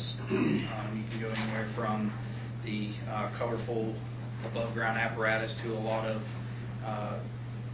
ground level sprays with surroundings being more natural, blending into kind of what we see out here as existing conditions with a lot of rock and topography as it is. Some of the playground elements, as you can see here, more recent installations of playground equipment by various playground companies. There are endless possibilities, whether it be from slides, climbing, rope courses, swings, and there are different age groups that are, these play areas are designed for. It used to be, like 2 to 5 and 5 to 12, and now there's a lot of, I guess, apparatus that can be accessed by anyone from 2 to 12 years old. That's what it's targeted for. An area for nature play, and what I mean by nature play, a lot of the companies are now manufacturing elements that you see. Some of these elements here are man-made, but made to look like something natural, such as wood. Boulders can be used for climbing. The hill slide here on the right is as an actual slide that's built into the hill, instead of just a stair step. Go up to the top of the slide. You actually navigate up the slope to the top and then slide down back to the bottom. Some pictures of the dog park and how that would work as far as some of the amenities that could be involved. The entrance to the dog park, where you have a little bit of a respite spot where you go into one gate, and then there's gates inside to go to the 2 different sized dog areas. Then I mentioned stormwater being captured on the site as well. This could be bioretention areas that they're either fully planted or, as you can see on the right, could actually be sodded and used for play. Any of the stormwater that's captured in the parking lot, there's a bioretention area there, and then there's also a separate one that's down to the south that we'll see in the next slide. This is the southern part of the site. Like I said, that stormwater control structure is to the southeast of the roundabout. The bottom part of the site is mainly a large multi-purpose play field with some amenities scattered around. One to make note of is a 0.3 mile walking trail that's designated with the dashed red line there that makes a loop around this play space. There's also an area for more of a performance stage shelter area that can be multi-use, whether it be for movie nights, for camps, for outdoor classroom activities, with some hillside seating there as well. Giving you some precedent images. There's also a connection down at the southern section to the Faylees Academy as well, which is directly south of the site. So the multi-purpose field, as you can, if I go back, it's more of an organic shape, but you can see some dashed lines in there that designate a 250-foot baseball field could be fit somewhere in that with a pretty standard third base line, north-south orientation, or a 100-yard soccer field / lacrosse field or football as well in there. Here are a couple pictures of a space like that where from a distance it doesn't necessarily look like anything but a large play lawn, but like I said, you could go in there and stripe for specific athletics. There is room for those. This picture down in the right corner is actually not really a formalized baseball diamond, but you could do t-ball or small age group baseball on those types of fields. The other thing we have included too is out between the trail. That trail kind of sits up on the hill from the field. There will be some hillside seating there too that would be similar to what you would see in the outfield of, say, a baseball stadium, where you have some slope where people could sit on and watch games. Here is a couple shot, again, another shot of a multi-purpose field with a trail, similar trail loop around it. A couple pictures of the actual trail, some benches along the trail, as well as a grilling and picnic area that's in this plan as well.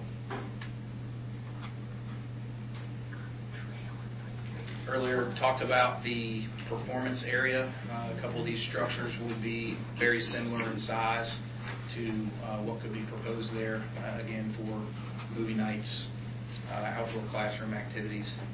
There's also some horseshoe pits shown on the plan, as well as an area that could be striped out very similar to this for either bocce ball or lawn bowling. And finally, we have our thoughts on types of art and or monumentation and signage that could be placed around the park. There is a proposal to put art similar to what's in the right-hand corner here. Similar in that is in the actual center of the roundabout, right at the entrance to the park.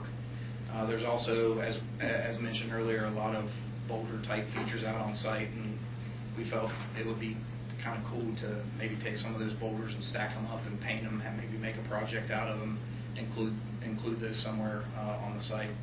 Also took a stab at showing you some other ways to bring in the artwork / rock in, whether it be some type of artist bench, and then also bike racks as art as well could be a possibility for this site.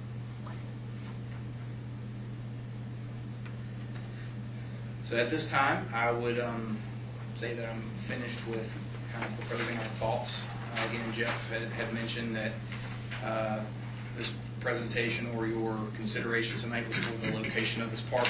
We felt that it was very important to show what we feel like a good vision for this park will be, to help you make that decision on whether it should be located in this section of 5.1.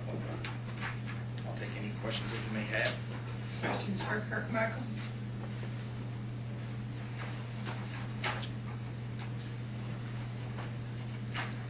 Staff recommends the location. I think it's a great location. And just to be clear, it's this 10-acre park that we're talking about, not the greenway that's listed or the multi-use path. Correct. We're talking about this 10-acre park. Correct. Motion to approve. Moved by Michael Fiocco. I just have one question. Seconded first. Okay. Yes. Seconded by Pamela Baldwin. Questions? I do have one question where it says future expansion on here. Now, I did not see any basketball courts or anything such as that. So were you thinking basketball courts in that particular area for future expansion or what? So we considered a few different types of court sports throughout the process. Okay. What we ended up with was the splash pad, but we did want to leave an area of expansion, number one, as more of a buffer to the neighboring property. Number two, that could be an area in the future where it could be expanded to. As you can see, the topography is not near as it's not very steep up there at all, so it would be conducive to creating some type of future use similar to that. And you had indicated here a multi-purpose play field. Were you indicating a soccer field or something like that?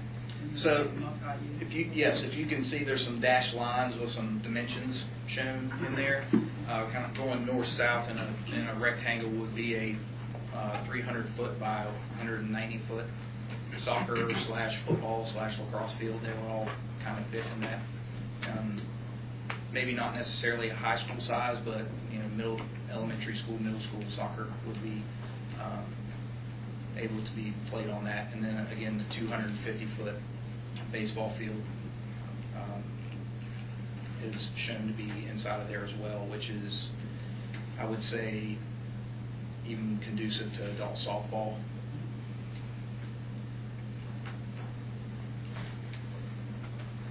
Jeff, I have just one question. At what time would this park be built? At the completion of this 375 homes?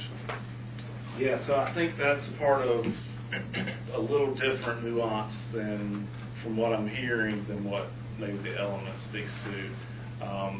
I believe that Chatham Park, and maybe Kirk can speak to this, plans on building this sooner rather than later, before we actually prescribe by the element have to have it. And part of the funding and such, that will need to be fleshed out too. What qualifies for maybe a $500,000 level to the town, and then what doesn't. Those are all things that will be fleshed out during the process. Yeah, I think at some point in the past 2 years, maybe as long ago as 2 years, I got the impression that this part needs to be completed for earthwork purposes in order to prepare the Thales Academy site. Yeah, that they need dirt from the site for Thales and other locations in the city. So it's reasonable to expect that this will be completed fairly soon. I think so. I think there's part of the issue, part of what we will work through is how much of this is going to be complete, or is it going to be graded and it's going to be a soccer field, or they're not proposing that that question be answered tonight, other than just the location. Those are things we got to work out. So it's probably also premature for us to even contemplate questions like whether or not there might be any potential conflicts of utilization between Thales Academy's outdoor programming and this as a public park, or that's premature. I think it is, but I think anything that happens on Thales is for Thales on their land, on their property. So you're thinking if Thales needs to use the park, then there would need to be some sort of joint use agreement between Thales and the town, for sure, or any other organization. And then in Carver, they have parks that shared school and community, and during certain hours it's for the school, is my understanding. Well, that's because they're public schools. This is a private school, and my understanding is it will not be available for community use. You mean for Thales use? The Thales athletic areas will not be available for community use. Right. That's how it's been. Is this part of this? Part of this thing? No, This is all public. this is all public park. Okay, that's what I just want that clarification. And any use of this public park by other organizations, including Thales, would have to be approved by the town. Any further questions? You've heard Michael Keogh's motion to approve, and seconded by Pamela Baldwin. Those in favor, please indicate by saying aye. Aye. Those opposed. Motion carries unanimously. Next is our old business, which is to be introduced by Victoria Bailiff, the site plan for Eagles. Thank you, Mayor. The site plan 2018-03, Eagles Enterprise LLC has submitted plans for approval. The site is located at 165 East Street and is Zone C2 Highway Commercial. Since the submittal of the application, ownership has changed and lots have been recombined. The new owner and the parcel number are listed on the plans before you tonight. The proposal is to use the 1.74 acre site as a restaurant, convenience store with gas pumps, and a car wash. The main structure, totaling 4,769 square feet, will be able to accommodate the convenience store and the restaurant. The pumps will be located behind the main structure, and the proposed 960 square foot car wash will be located along the eastern side of the property. The applicant has submitted a sewer allocation request for 7,151.07 gallons per day. The breakdown of that request is included in your packets. The Planning Board reviewed this site plan at their meeting on January 7th, 2019. The Board inquired into the differences between this site plan and the previous Eagles plan, which was reviewed by the Town Board in April 2018. Staff noted that aside from the adjustments to parking and the addition of new hydrants and water storage tank, any other differences were minor in nature and had been at the request of staff. The Board found these plans to be satisfactory and recommended approval in a vote of 6-0. These are some elevations that have been provided by the applicant. This is the view from East Street, and this would be from the rear by the pumps, and this is the view of the car wash. The plans for this site have been reviewed in accordance with the town's applicable development ordinances by the appropriate departments, and staff is recommending approval.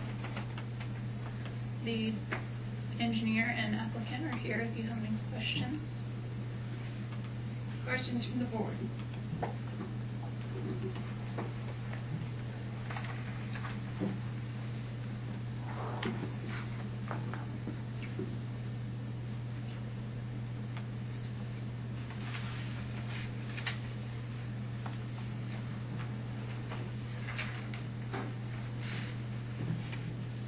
I don't have any questions. I move to approve.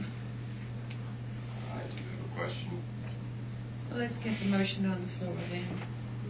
Moved by Jay Farrell. Is there a second to Jay's motion?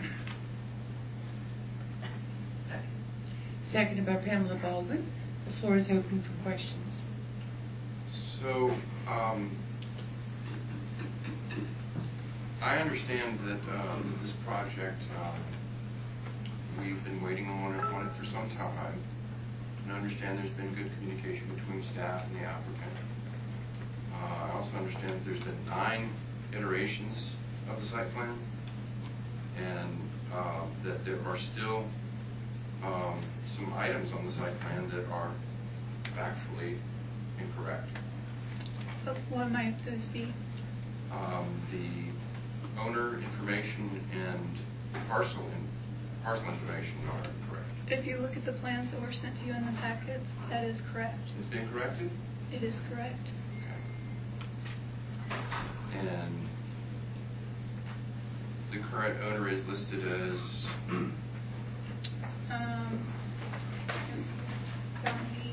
Eagles Enterprise LLC. That's the applicant. Okay, so developer applicant. Sorry.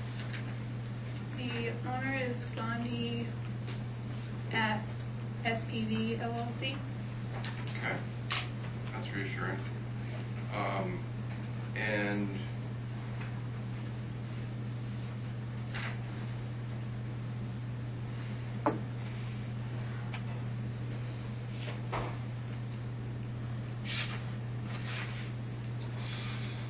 I think it's especially relevant given the request for sewer allocation that the question of recycled water system that I believe is still on the plan, still on the site plan. But the applicant has stated publicly that it's likely that it will not be used. I believe that could be easily removed.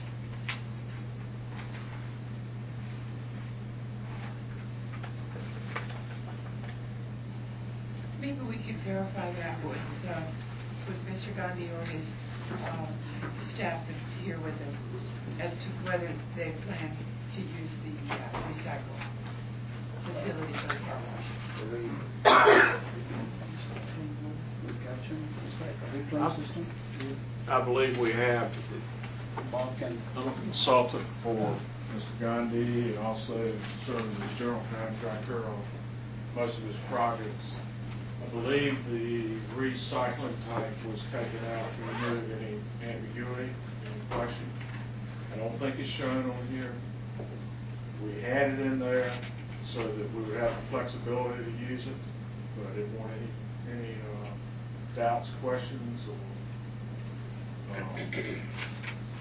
my preference to him is to put it in case there's a drought. He can always go by a pump and run. But I didn't want to mislead you by having it in the ground. So you're saying that it's not in the drawing? It's not in the drawing. Okay. I guess that's changed since. There's a label. There's a label. There's not a tank on the plan. There's a label that was missed. Okay. But there is no tank that is being shown. Okay.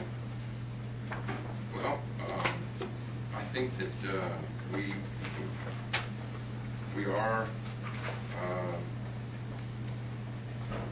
we're a resource conservation-minded community, and it was encouraging that it was on the original plan.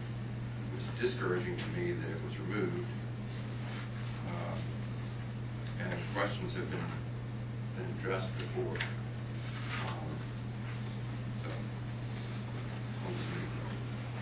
We don't currently have a requirement for anyone to use recyclable. That's outside of our ordinances.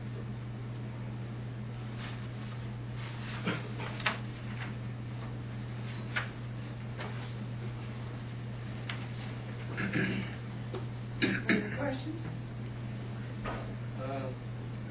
Two comments. One, I went to the engineer to review the East Street driveway. It's a new driveway. Currently, the sidewalk running along the street is about 4.5% slope, running slope. The new driveway will tilt that about to 7%. It appears as though it could be flattened a little, and I would ask that it be flattened to no greater than 5%, which would be an accessible route. And if you can do that, that would be very beneficial to the community. And honestly, to the people coming into that driveway as well. So, it looked like it was possible. The other thing I would mention is I noticed the sewer allocation request is based off NCAC 18A 1949, and I think it should be 15 NCAC. And when I looked at those numbers, it brought the allocation down significantly. And I know we are looking at every drop we can, and by using this different calculation, you would get the flow you need, and yet the town would not put forth allocation that won't be used. And so I would ask that if there is a motion to approve, I would like to amend that motion to include the lower value of the appropriate regulation for calculation.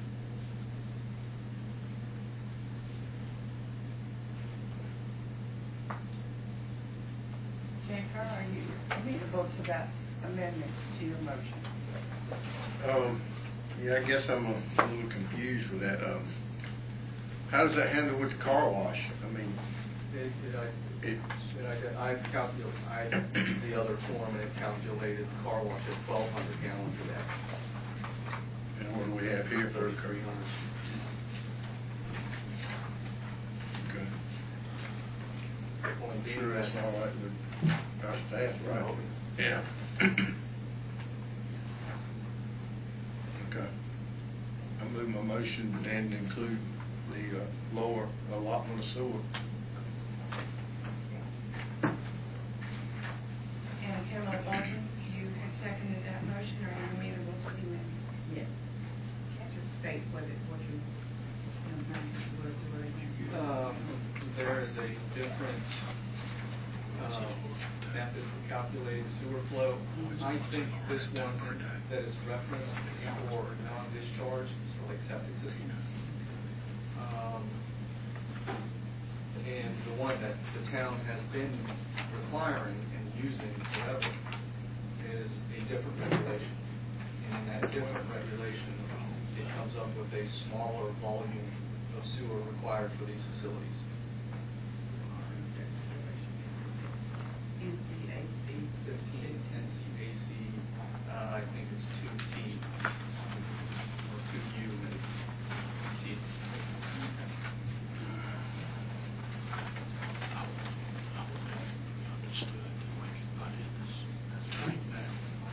Anything further?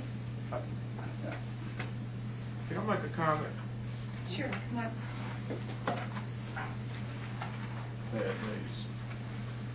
Since you're going to lower the allocation for that car wash, I would like to have the right to rough in for the recycle system, so that if it is a extremely successful car wash, we don't have to shut it down. We can put it in the recycle system. Can I do that? Jeff? Sure. Well, it's not on the plans. You'll have to resubmit plans. I don't have to resubmit plans. You will have to resubmit. To get approval? No. They can approve it with us being able to add it on. Yeah. Confirm that it's, yeah. Is that fair enough? Mm-hmm, sir. Thank you. Okay. So that would require then two amendments. The second, the first one you've already heard from Michael Keoka. The second one is at the request of the developer wanting to amend the plan to rough out a recycle facility for the car. To have the right to. Have the right, okay. And that's amenable to Mr., to Jay Farrell as well as Pamela Ball. Okay? Yeah. All right. So now our motion stands that the site plan be approved with the use of a lower value for regulation of the sewer calculation and giving the developer the right to rough out the recycle facility for the car wash. Is that a proper statement? Okay. Any further questions?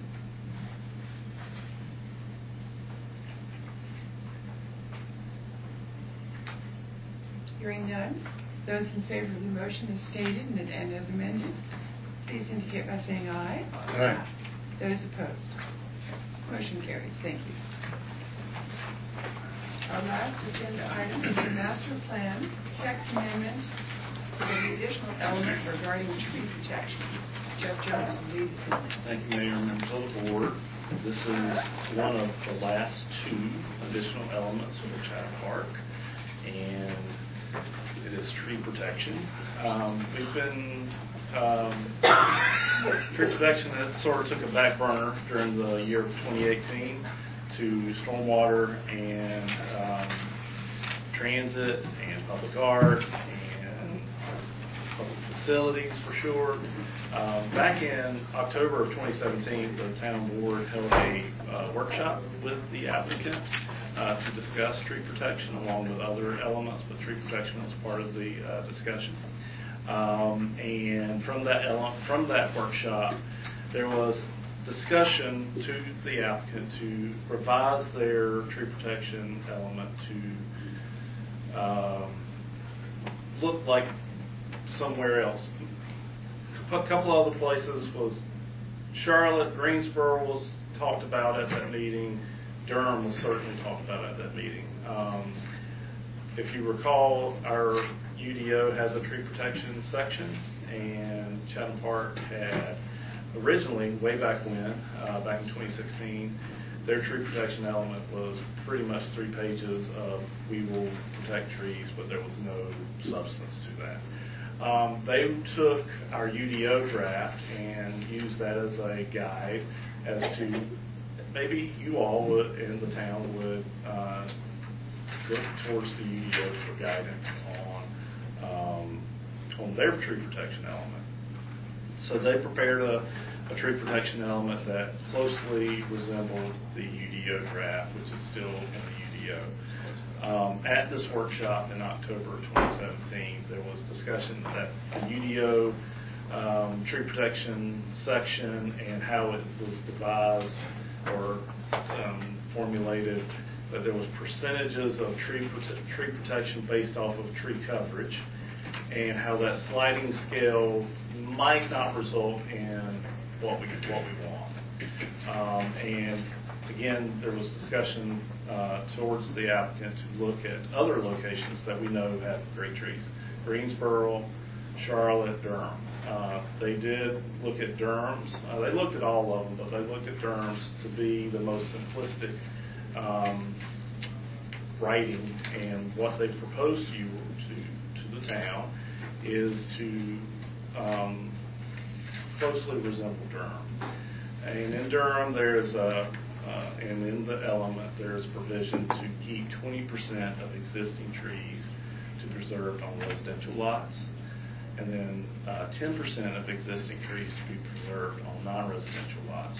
Now, there's a difference whenever you go into the village areas, which are going to be those much more urban, dense developments that might not have large expanses of green area. And I've got a question mark beside the last two bullet points, because in the element as written, there's two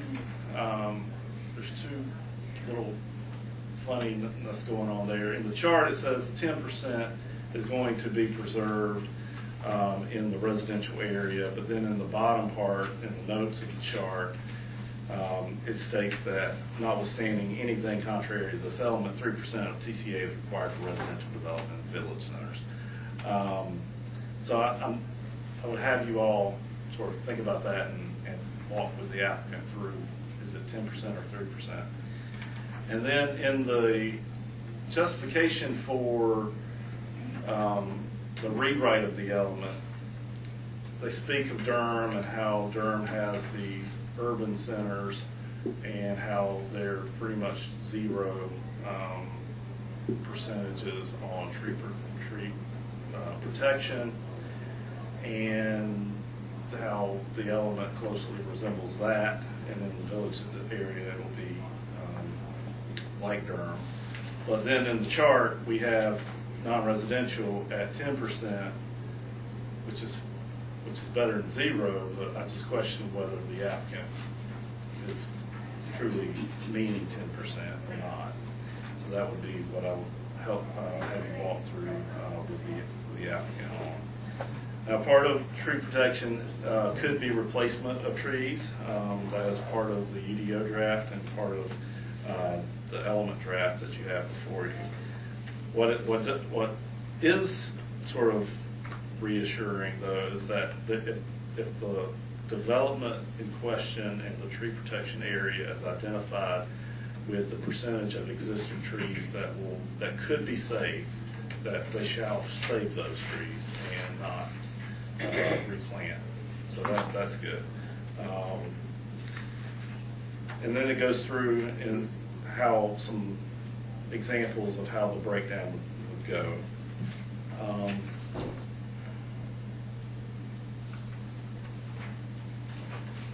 Existing trees, replacement trees, how those would qualify throughout the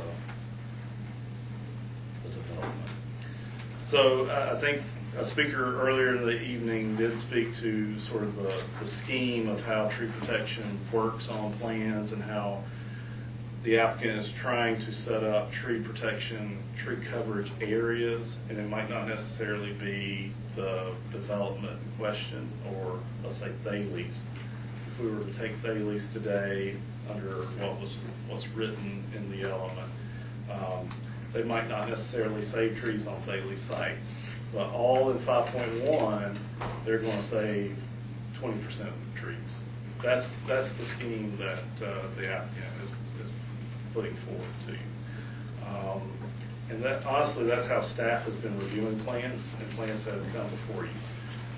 You see a TCA page in your set of plans. That's what you've been seeing, is that the development request might be on a particular parcel, but it's a part of the entire section of 5.1, and the goal is to save 20% of the trees in that area, not necessarily on that development. So that's something for you all to work through with the developer and the applicant. I think, so it may be Robbie, I guess, or Ken, Robbie, okay. Robbie working through tonight with you. It's really for discussion and for remembrance of where we were in 2017 and now we're in 2019, and sort of kick this element back off and to kind of run through with it the next several meetings until we get a new draft and we're satisfied. Okay. All right. I'll be here for any questions that you might ask. Well, one thing I'd like to just mention, because I think Liz did mention, I guess, some frustration with the version we're looking at not being red line. And I'm wondering which version she's thinking of, because I've got 4 packages, one of which is a May 31, 2017 version. Okay. And then there's a November 7th, 2017 version. Right. So we had the November 2017 version, obviously, for quite some time. And that's the latest version. Okay. Yes. So I guess I would not anticipate that having been redlined at this point. The version in May was their total rewrite from the original that incorporated a lot of the UDO language into their element. We had the workshop. There was a request to change direction. Yeah. They did so, and it effectively did change a lot. And it would have been too much red to have changed that element. That's what was how it was explained to me. I agree. I went back to look at it, and they hardly resemble themselves. Yes. So yes. I would look at the November 7th, 2017 as the submittal. Right. That is the submittal, and that should have been the only version that was in your packet that you received. No, it wasn't. Okay. Unfortunately, I ended up keeping these things. I hear you. I do as well. 2017 that we have. Yeah, it had no file. Yeah, May or November, yes. Yep. Okay. Thanks. And yeah, any questions for the applicant? They're here to answer those.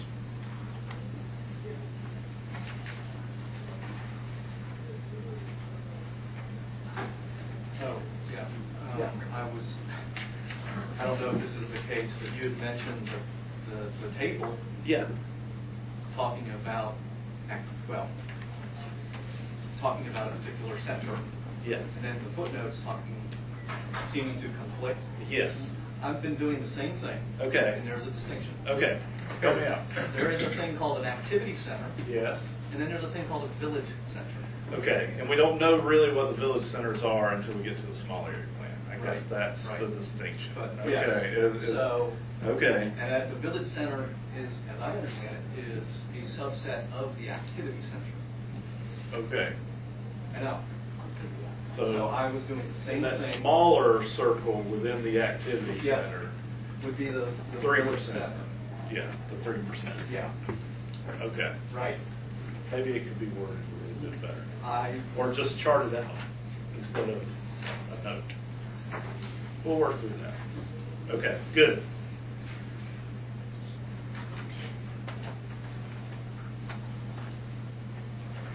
Hello, Robert. Hello, Robbie Odom, Weathers Ravenel. As you heard earlier, Chuck Smith was not feeling well this afternoon and then unable to be here. So here, really, Jeff's done a great job explaining everything, and we're really here we'll try to answer any questions as well. Really, just to get feedback and thoughts and concerns from you, since it's been a while after we've trying to work through the public facilities and the storm element. But would like to introduce David Brown as well. He's with a landscape architect with Withers Ravenel. He actually 2 years ago, maybe longer than that, helped write the original version of the tree protection element. And we started down that road writing with Chatham Park, and we got feedback, I think it was even from staff, that says, hey, why don't we look at something that matches the Tamara's UDO? So that was the May 31st version, was basically the Tamara's UDO version. And then after our workshops, we heard other concerns, and then exactly what you have in front of you with this introduction, we went and looked at these other municipalities, and really looks like Durham was the one that was the preference, the choice, and so that is the rewrite, which is the November 7th. The current version is what I would call the Durham version. So David we've engaged him back. He's back helping us out. He has been helping us out, not obviously in the last year because of this thing's been on the back burner, as Jeff said, but to try to help us get his expertise and finalize it. And David has a lot of experience with other municipalities, especially like City of Raleigh and some other tree protection, tree save ordinances. So anyway, just wanted to introduce David, and he's available here as well. So really, we're here to listen. We can and get your thoughts and concerns. We'll be glad to answer and try to go through exactly what Mr. Fiocco just said about the Village Center and the Activity Center. The Activity Center and 7-1 are treated the same. The Village Center is a subset of an Activity Center that is smaller, and that will be again identified in the smaller. It is identified in the smaller plan. So that, without having that, I can understand the confusion there. So. Just right off the get-go, I'm concerned about how low these percentages are for tree coverage. But there was an interesting email that several of us received about that Durham and Charlotte are both in the process of trying to increase their canopy to like 40 to 50%, using incentives in some cases. So I just wonder, like a lot of these towns that we are modeling after are actually increasing the tree canopy. So 10% is just such a fraction. And here, Chatham Park is in such an important watershed. It seems like these numbers need to be higher than 10 to 20%. I'm just going to put that on the table right off the get-go. Well, and let me mention one aspect of what I think is really successful in Durham is, and I know that a lot of this language is modeled after that, but we're all acknowledging that, yes, development sometimes is going to require replacement trees. And the current draft keeps the requirement steady at 20%. One of the things that Durham does, which I think is very effective, is it incentivizes preserving trees, existing trees, by requiring that if you take trees in excess of the 20% remaining, you then have to increase the amount of tree coverage. And they go, such as if you were to have a lot that would have less than 10% tree coverage remaining, you would have to provide 25% tree coverage. So you would have to then plant 15% of the property with new trees. And so, and vice versa, the commercial section is 10% up to 15%.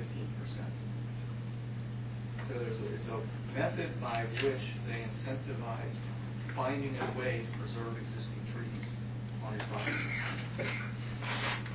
And I'd like to, personally, I'd like to see a graduated scale such as that if you take trees, you have to then ultimately have more tree coverage on your lot.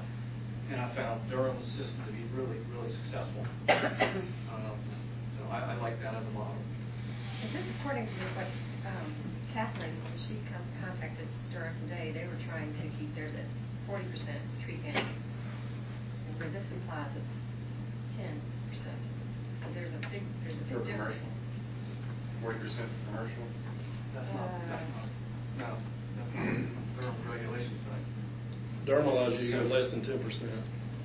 I think what I've heard Commissioner Foley say is that there's an effort to increase. According to this email, it said that I've done the research on it yet, but you and Chapel Hill's also trying to increase their tree canopy. And one of the things that's important to think about from the Village Center, Activity Center concept is Durham, through its zoning regulations, established 3 different tiers. So you could have a zoning district in a rural tier, a suburban tier, or an urban tier, and that same zoning district would have different performance standards. And so that's, I think it makes a lot of sense that in these village centers where we want to be really urban, that there's no requirement. Well, not that there's no requirement. I think there's a 3% requirement, but that's where I think the tree coverage, tree conservation planning area makes sense. It's off the site. It's still important to have trees. I mean, that's Savannah and so many. Yeah, we would have street trees and those types of things, but you would have to designate an area on the lot that might be piecemeal to cover that. You could then have all these properties say, we're going to take this piece over here and allocate that tree coverage for these parcels. And I think that is appropriate for the village centers where we want to be urban, and for residential subdivisions, because I really think it's a mistake for us to put tree coverage area on an individual residential lot. Because I think we are going to run into problems where people simply are going to be exceptionally frustrated with the idea that they don't own their property and can manage their property and make a lawn where they want to make a lawn.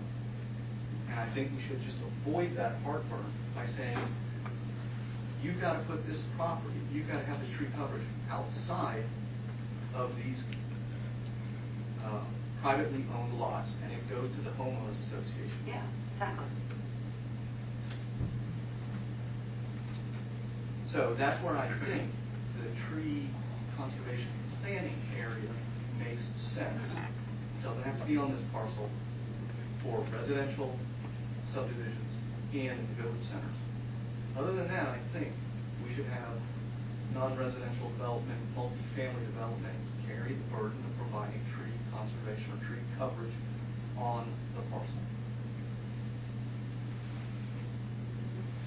But then that encourages the developers to come and just wipe out everything. And that's a tragedy. No, I don't think that it does encourage them to wipe out everything. And they don't have to retain any trees.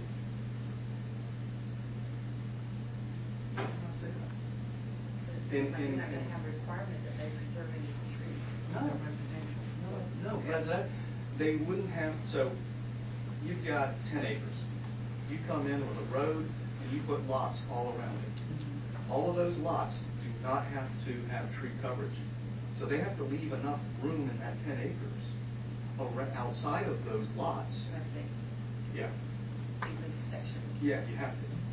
And it's, 20%, or if they cut down, if they don't leave 20%, they got to replant to get 25%.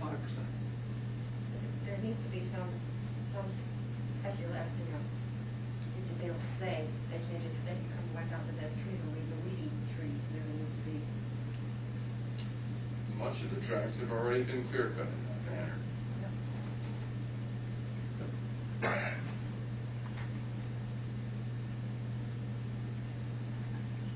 What does the county have in their development tree coverage? I mean, if we looked at anything on this, just out of curiosity, I don't have any idea. I'd have to look. I don't know what the tree protection, tree coverage area is. They've got a mechanism called a conservation subdivision, and we've heard about it. Yeah. And They presented here. I thought that we were going to add that to our toolbox. they say that in a conservation where you get a bonus density, in exchange for doing conservation, you get bonus density. They say 40% of the property is to remain not necessarily undisturbed.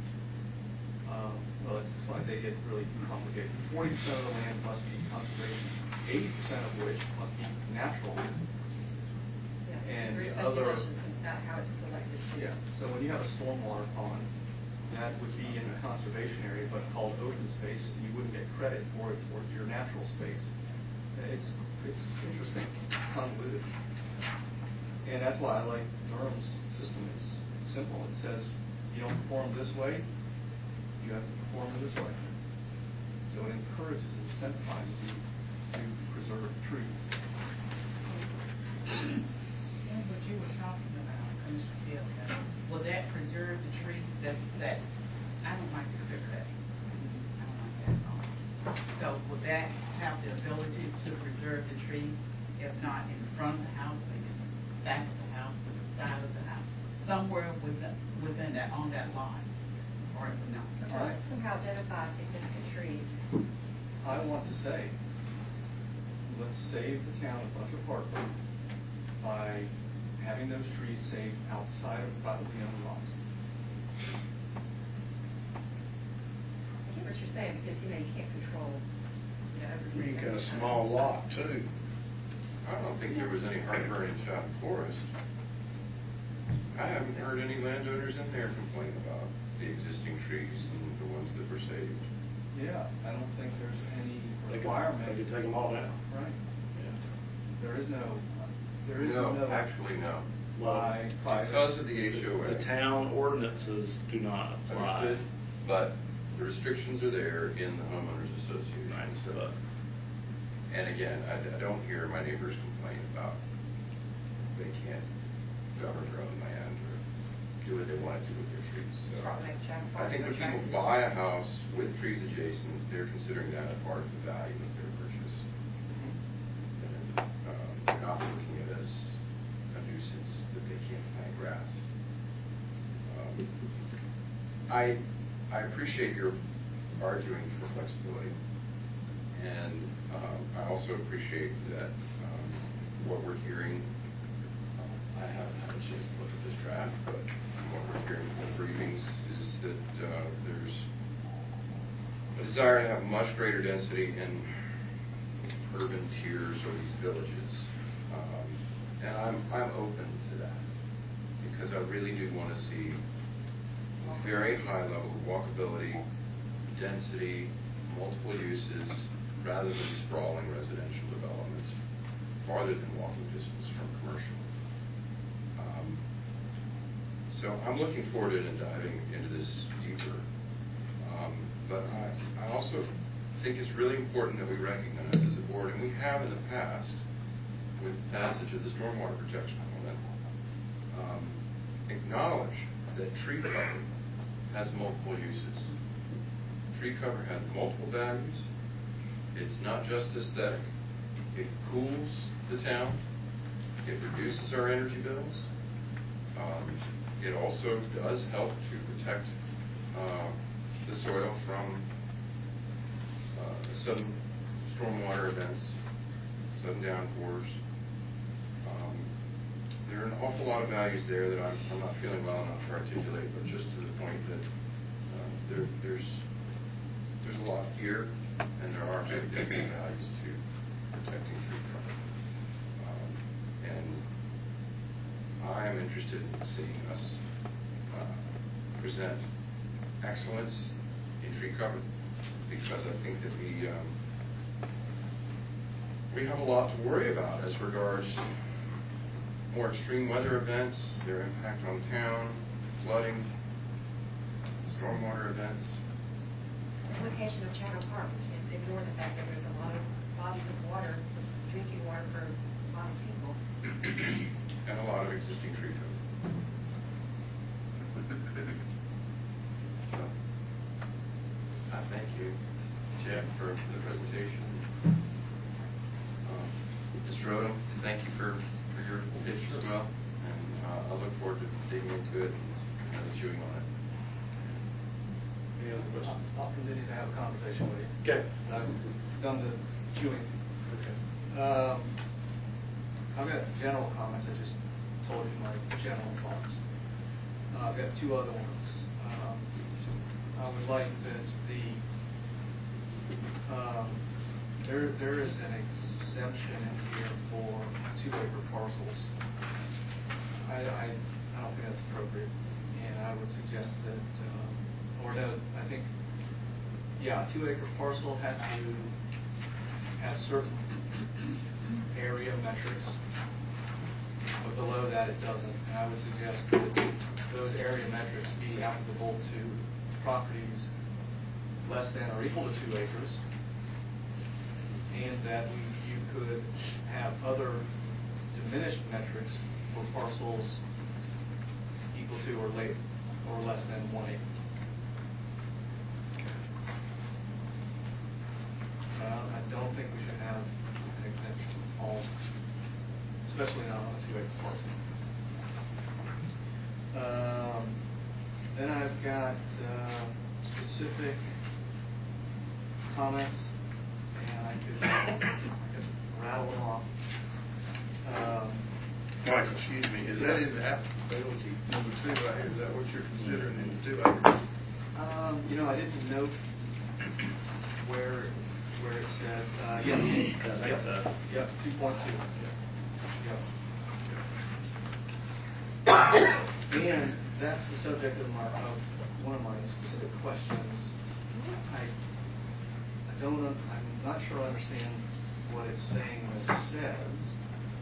So it says that individual development sites that are 2 acres or less in size, they are exempt, including individual development sites that are part of a TCPA.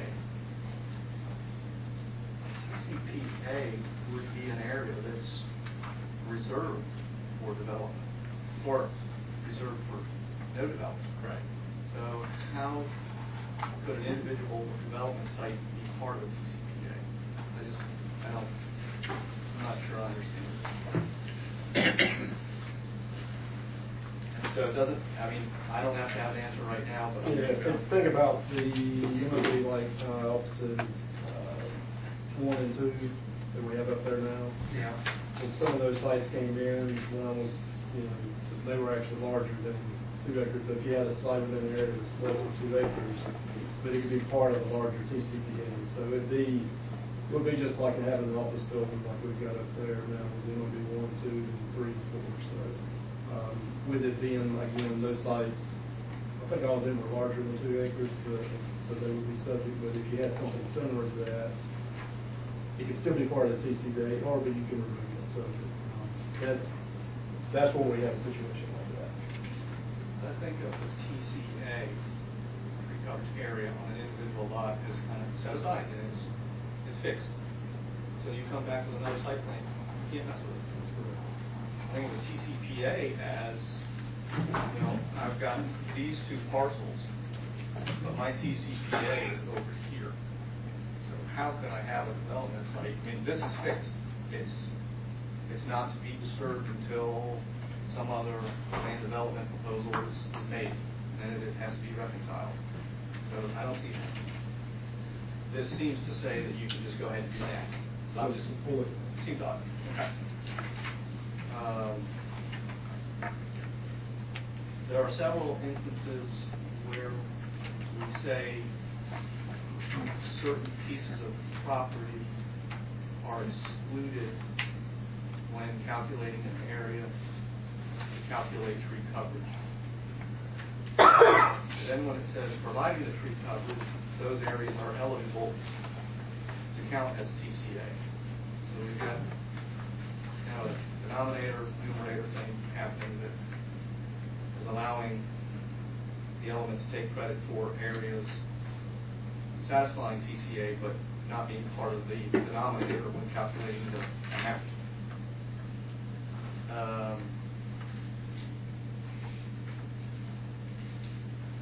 I think there are several places where you talk about how a cluster of trees meets the TCA. Yep, makes sense.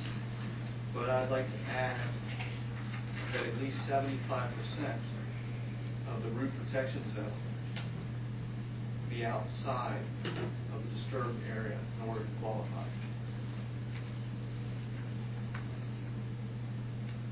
So I know the way it's being measured, that critical root zone is based on the diameter at breast height and multiplying that, or making that figure radius, the radius figure to the tree canopy.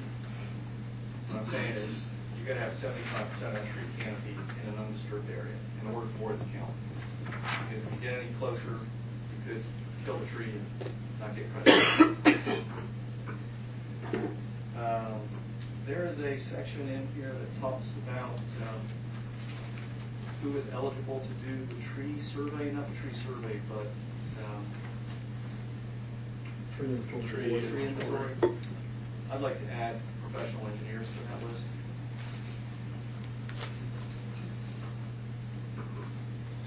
I'd love to hear that argument.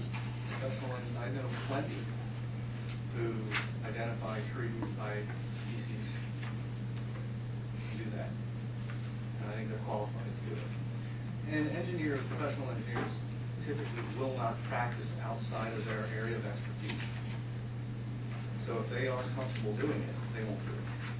I think that would need to be very specified. No, it's part of what they Because do. we have a shortage of foresters. No, but typically professional engineers are preparing plans. And if they're qualified to do this function, I think they should be allowed. It happens all the time. I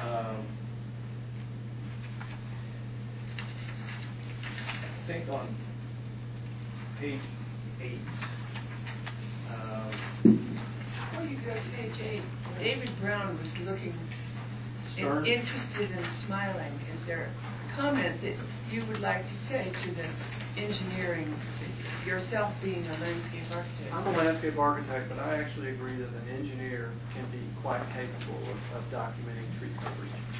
But a lot of it is counting and measuring and good, clear documentation. I think they're quite capable. Thank you, sir.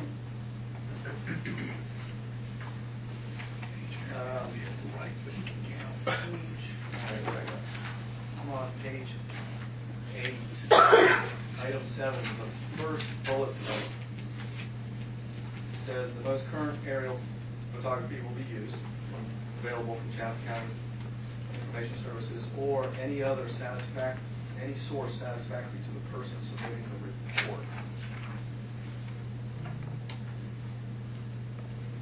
Seems like we want to qualify that a little bit more.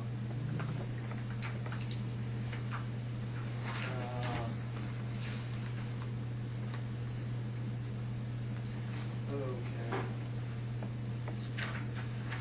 Robbie, help me with this one. Page 9. Section 8. Item B. Talks about the specimen tree. And this, again, is borrowing something from Durham that works well. The specimen tree preserve gets extra credit. And that sentence says that. But at the end it says, well, I'll read it. TCA for a specimen tree shall be calculated at 200% of the size of the root protection zone, provided, however, specimen trees that are located in the floodway fringe, preserved wetlands, and riparian buffers are not eligible for additional credit as described above. I believe that's making reference to the 200%. You're not getting The credit. additional credit, that's correct. Okay. If it's in there, it's just another tree. Got it. That's correct. Okay. I didn't know how far above I was going. Then I would like to say 75% root zone for specimen trees as well. And that would be page 9, 8C. I'm adding this language. This is the 75, what I'm calling the 75% rule, that 75% of the root zone has to be outside the construction zone, the disturbed area. And then the other thing I'd like to do is modify section 8 to remove the words construction drawings for. I think I think it's a leftover, because I think during the site plan process, that's when you're trying to document zoning compliance, not necessarily all of the bells and whistles as far as how you're going to build something, but saying this area is set aside. And that's how you get to the point where staff can say, yes, you meet the regulations. So I think all these tree issues in this TCA is part of site plan, subdivision plan process, not construction drawings, which are typically after that. I think that's the practice we've been doing. So the thought is, if you're proposing to get extra credit for specimen trees, you have to do more work, and that's part of that. So, and that's really up to, I think, Jeff and staff. Do we do it at the preliminary site plan? You probably do, because that, to me, that is when you establish those buffers and tree save and dimensional requirements, of a site plan. So that means you probably have to do more work. You may look at grading and things that the town board may not be looking at, but we have to look at and say, hey, we can save this area. So that's fair to say. That's what happens, general and specific. I just want to say, we have this wonderful document that was created by the Conservation Ordinance Review Committee. They spent a lot of time on it, used a lot of professional people. And I'd like for some of these things to be considered. I think I emailed it to everybody, but I think it'd be good for people to have a printout. There's some good ideas in here about incentives. They believe that 15% canopy coverage for downtown district, 30% multifamily commercial, 40% institutional mixed use and other industrial and business parks. And then they have percentages for lots zoned for single and two-family residential. I understand your point about it's hard to, so I'm kind of on the fence about that one, but and there's lots of ideas for incentives in here, and I would really like to see us incorporate some of these ideas. I don't know if you had a chance to look at this and compare it. So I think that's important. There's a lot of work that went into this. And these are people that know this community and know our tree coverage, and I really think it's important that we consider some of these ideas. And maybe in the next packet we can get a printout for everybody. I agree. I have a copy of that. It's really good work. I mean, I was on this committee, and there was a lot of work that went into this. And it was designed to be a model for the state. And it's a very big honor that Pittsburgh was chosen for this purpose, because this is going to be used across North Carolina. That was their intention of creating this in the first place. So I'd like to see us at least take a look at it and consider some of these ideas. So could we do that? I emailed this to you, Brian. Could we make sure everybody gets a copy of this? Yeah. Okay, thank you.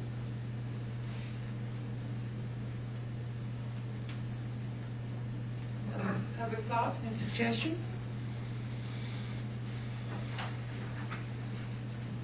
Well, I think we made a really good start on tree protection. And so I think that we'll move it back. Yes, thank you.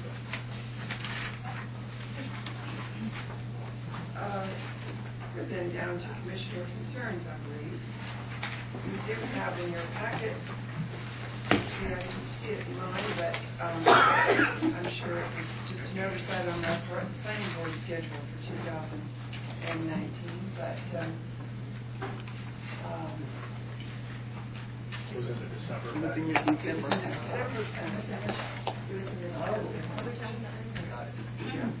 Another meeting schedule. Yeah. I think we saved at least 12 trees, don't you, Alice? and numerous hours at the copy that we utilized all the handouts from the December 10th passage. Thank you. Speaking of trees. Commissioner concerns? Jay Carroll? I don't really have a concern right now, but I'd just like to, one of the gentlemen here from the Eagles, to kind of make a little challenge to him and see if he can get his gas prices down like they are in Sanford and South City. Thank you.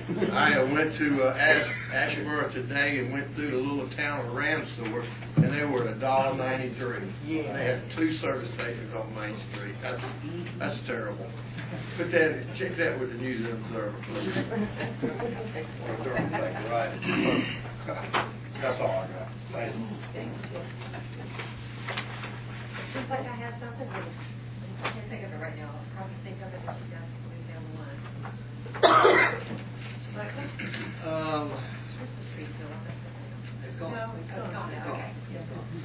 Well, now that we have got ourselves to going towards demolition on Town Hall, I'd like to get us under contract to start really designing Town Hall. Let's move forward with that as quickly as we possibly can. And that's the next step, from what I understand. Yeah. So we need to have a proposal and contract. I'm sure outside.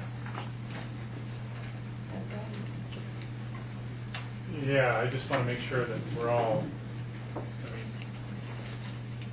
there was a preliminary design work that was completed in this phase 1, as we call it. I just want to make sure that everybody's fine with what you received in phase 1. I don't know that we had the workshop, but I don't know that we ever really said yea or nay at the end of that. I didn't hear any That's kind of growth. the starting point. Let's do what we've got to do to take that direction. Well, we tried, so what do we got to do? Get on the contract. You all did not make choices, and they were given to you. Well, then let's figure out which choices need to be made, and let's make them. Okay. We'll get in front of you again. Okay. And I hate to say it, there's a dark spot in downtown. One of the trees is down. Sorry. Moving along.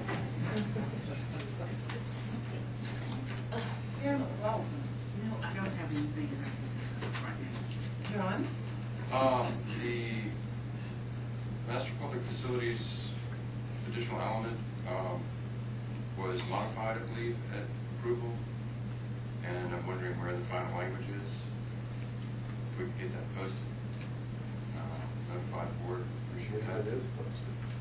Final language, I thought there were modifications made when this board has passed it. So you looked at what's posted and. No, I see something for November 26th, but that wouldn't reflect any changes that this board made. Why not? It was passed in changes November. were made on November 26th. That was it. So you went home after the board meeting and incorporated that as an... They did. I will check, John, but I believe that to be the latest one. If you have specific issues, let me know about that, but that's what I got from Chatham Park. I'd just like to know where the final legislation... That is it. That is it. November 26th. Okay. John, I think our minutes this evening discuss the changes. Yeah. So, I think you can see what should be there. And it should be, obviously, you're right. And earlier tonight we were talking about the UDO, and I'd also like to see scheduling, as you were asking this board to set some dates. Is that right, Jeff? I'm not asking for that. Okay, but we need to. We're going to make progress. Over the next few weeks, you have to think about it because we're taking January to review. There's no work, there's no meetings on the UDO in January.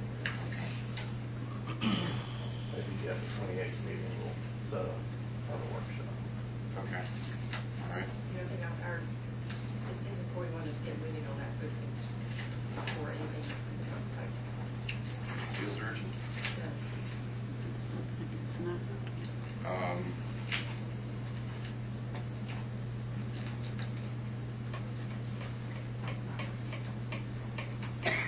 And would we be able to look at our calendars for retreat dates?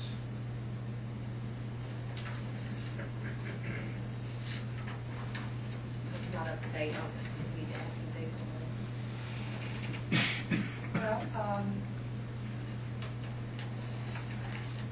Thursdays have traditionally been a good day, a good evening for meetings that involve us, although it does involve the Board of Housing. That's this first Thursday, so Chatham County, then it's now, it's 2 times. Both on Thursday? We have to aim for last Thursday. Right? Is that what I'm hearing? Okay, Jeff. Thursday, January 31st. Yeah. Or if that works, if we're.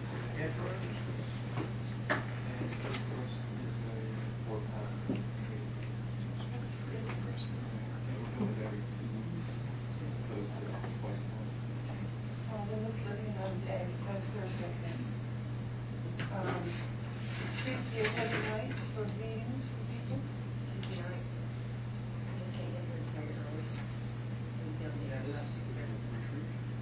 Yeah, this is the UDO workshop. Oh, no, I was thinking retreat, let's try to schedule a retreat then. And that would be a day long event. That needs to be a daytime meeting, and it needs to be a day when the staff is not involved in,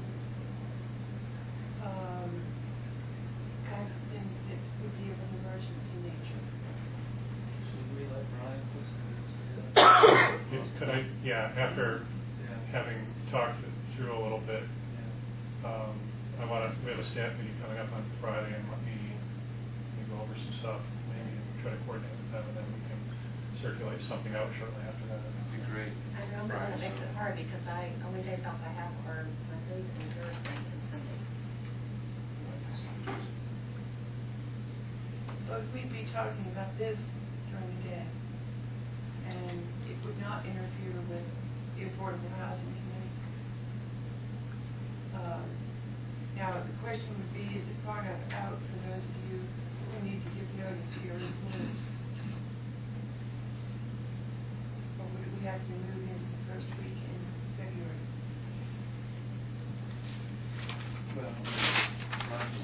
That's what, I do need a little bit of time with staff before the actual retreat, but like I said, if we could take some time maybe on Friday, and then I can give you some dates after that. All right, excellent. And the intention was, according to what we talked about, was to have staff in a much more relaxed atmosphere. We've always just felt like we had to rush to get through their reports so we could do work in the afternoon with respect to goals and objectives. And it's a real shame because we have so much to learn from our staff and so much to learn in a more relaxed atmosphere. So I would anticipate that we start at 9 and go to 2, have lunch together. I mean, we're just not going to rush through this. And then have a separate day for the goal setting, the action plans, and things like that, according to what we've done with a facilitator before. But when Brian and I were talking, the feeling was that we really didn't need a facilitator so much this time. We have had the same goals, the same objectives, and we know what we want. We just haven't figured out what to do. And most of that, could be money, it could be different allocation of staff time, it could be any number of things. But so we're looking really at almost a day and a half or 2 days, depending upon how wordy it gets. Okay? So we'll look forward, Brian, to having your Sounds good. monthly survey or whatever. Okay. Paul Messick, I was thinking that there's one thing that I would like to see us develop this year, and it was at one point when we were talking about some of the dilapidated properties, especially along Hillsborough Street and some others in town, that you indicated indicated we did not have a strong enough ordinance to be able to approach those property owners with either fines or penalties or even a taking.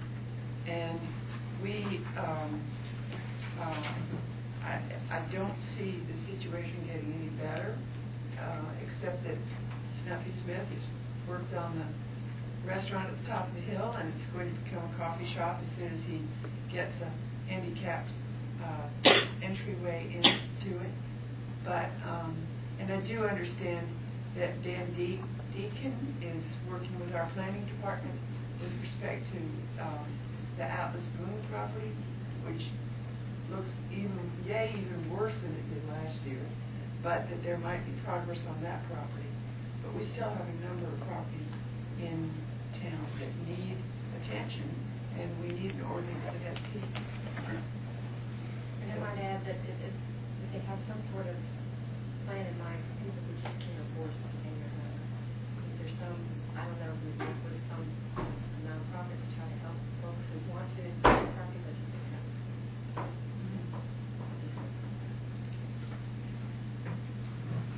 So for the business before the board? Just one more concern. The sewer allocation business that we approved earlier this evening, it would be really helpful to understand graphically where we are. I understand that in private conversation that we can have some difficulty with complexities. It's something I would like to do at the retreat level, explaining kind of the bigger picture of that, but I know we need to graph, there are a couple of milestones that need to be checked off before I call it a future retreat picture.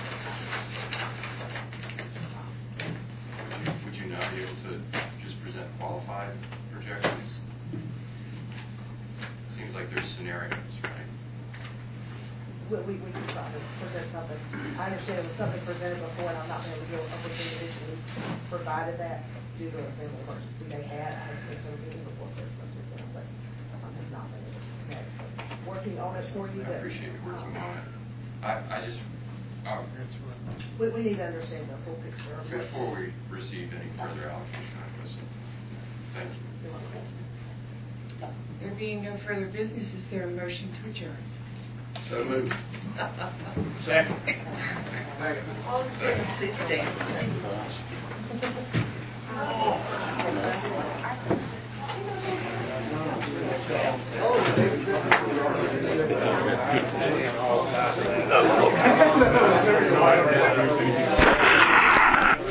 Good morning. We do that.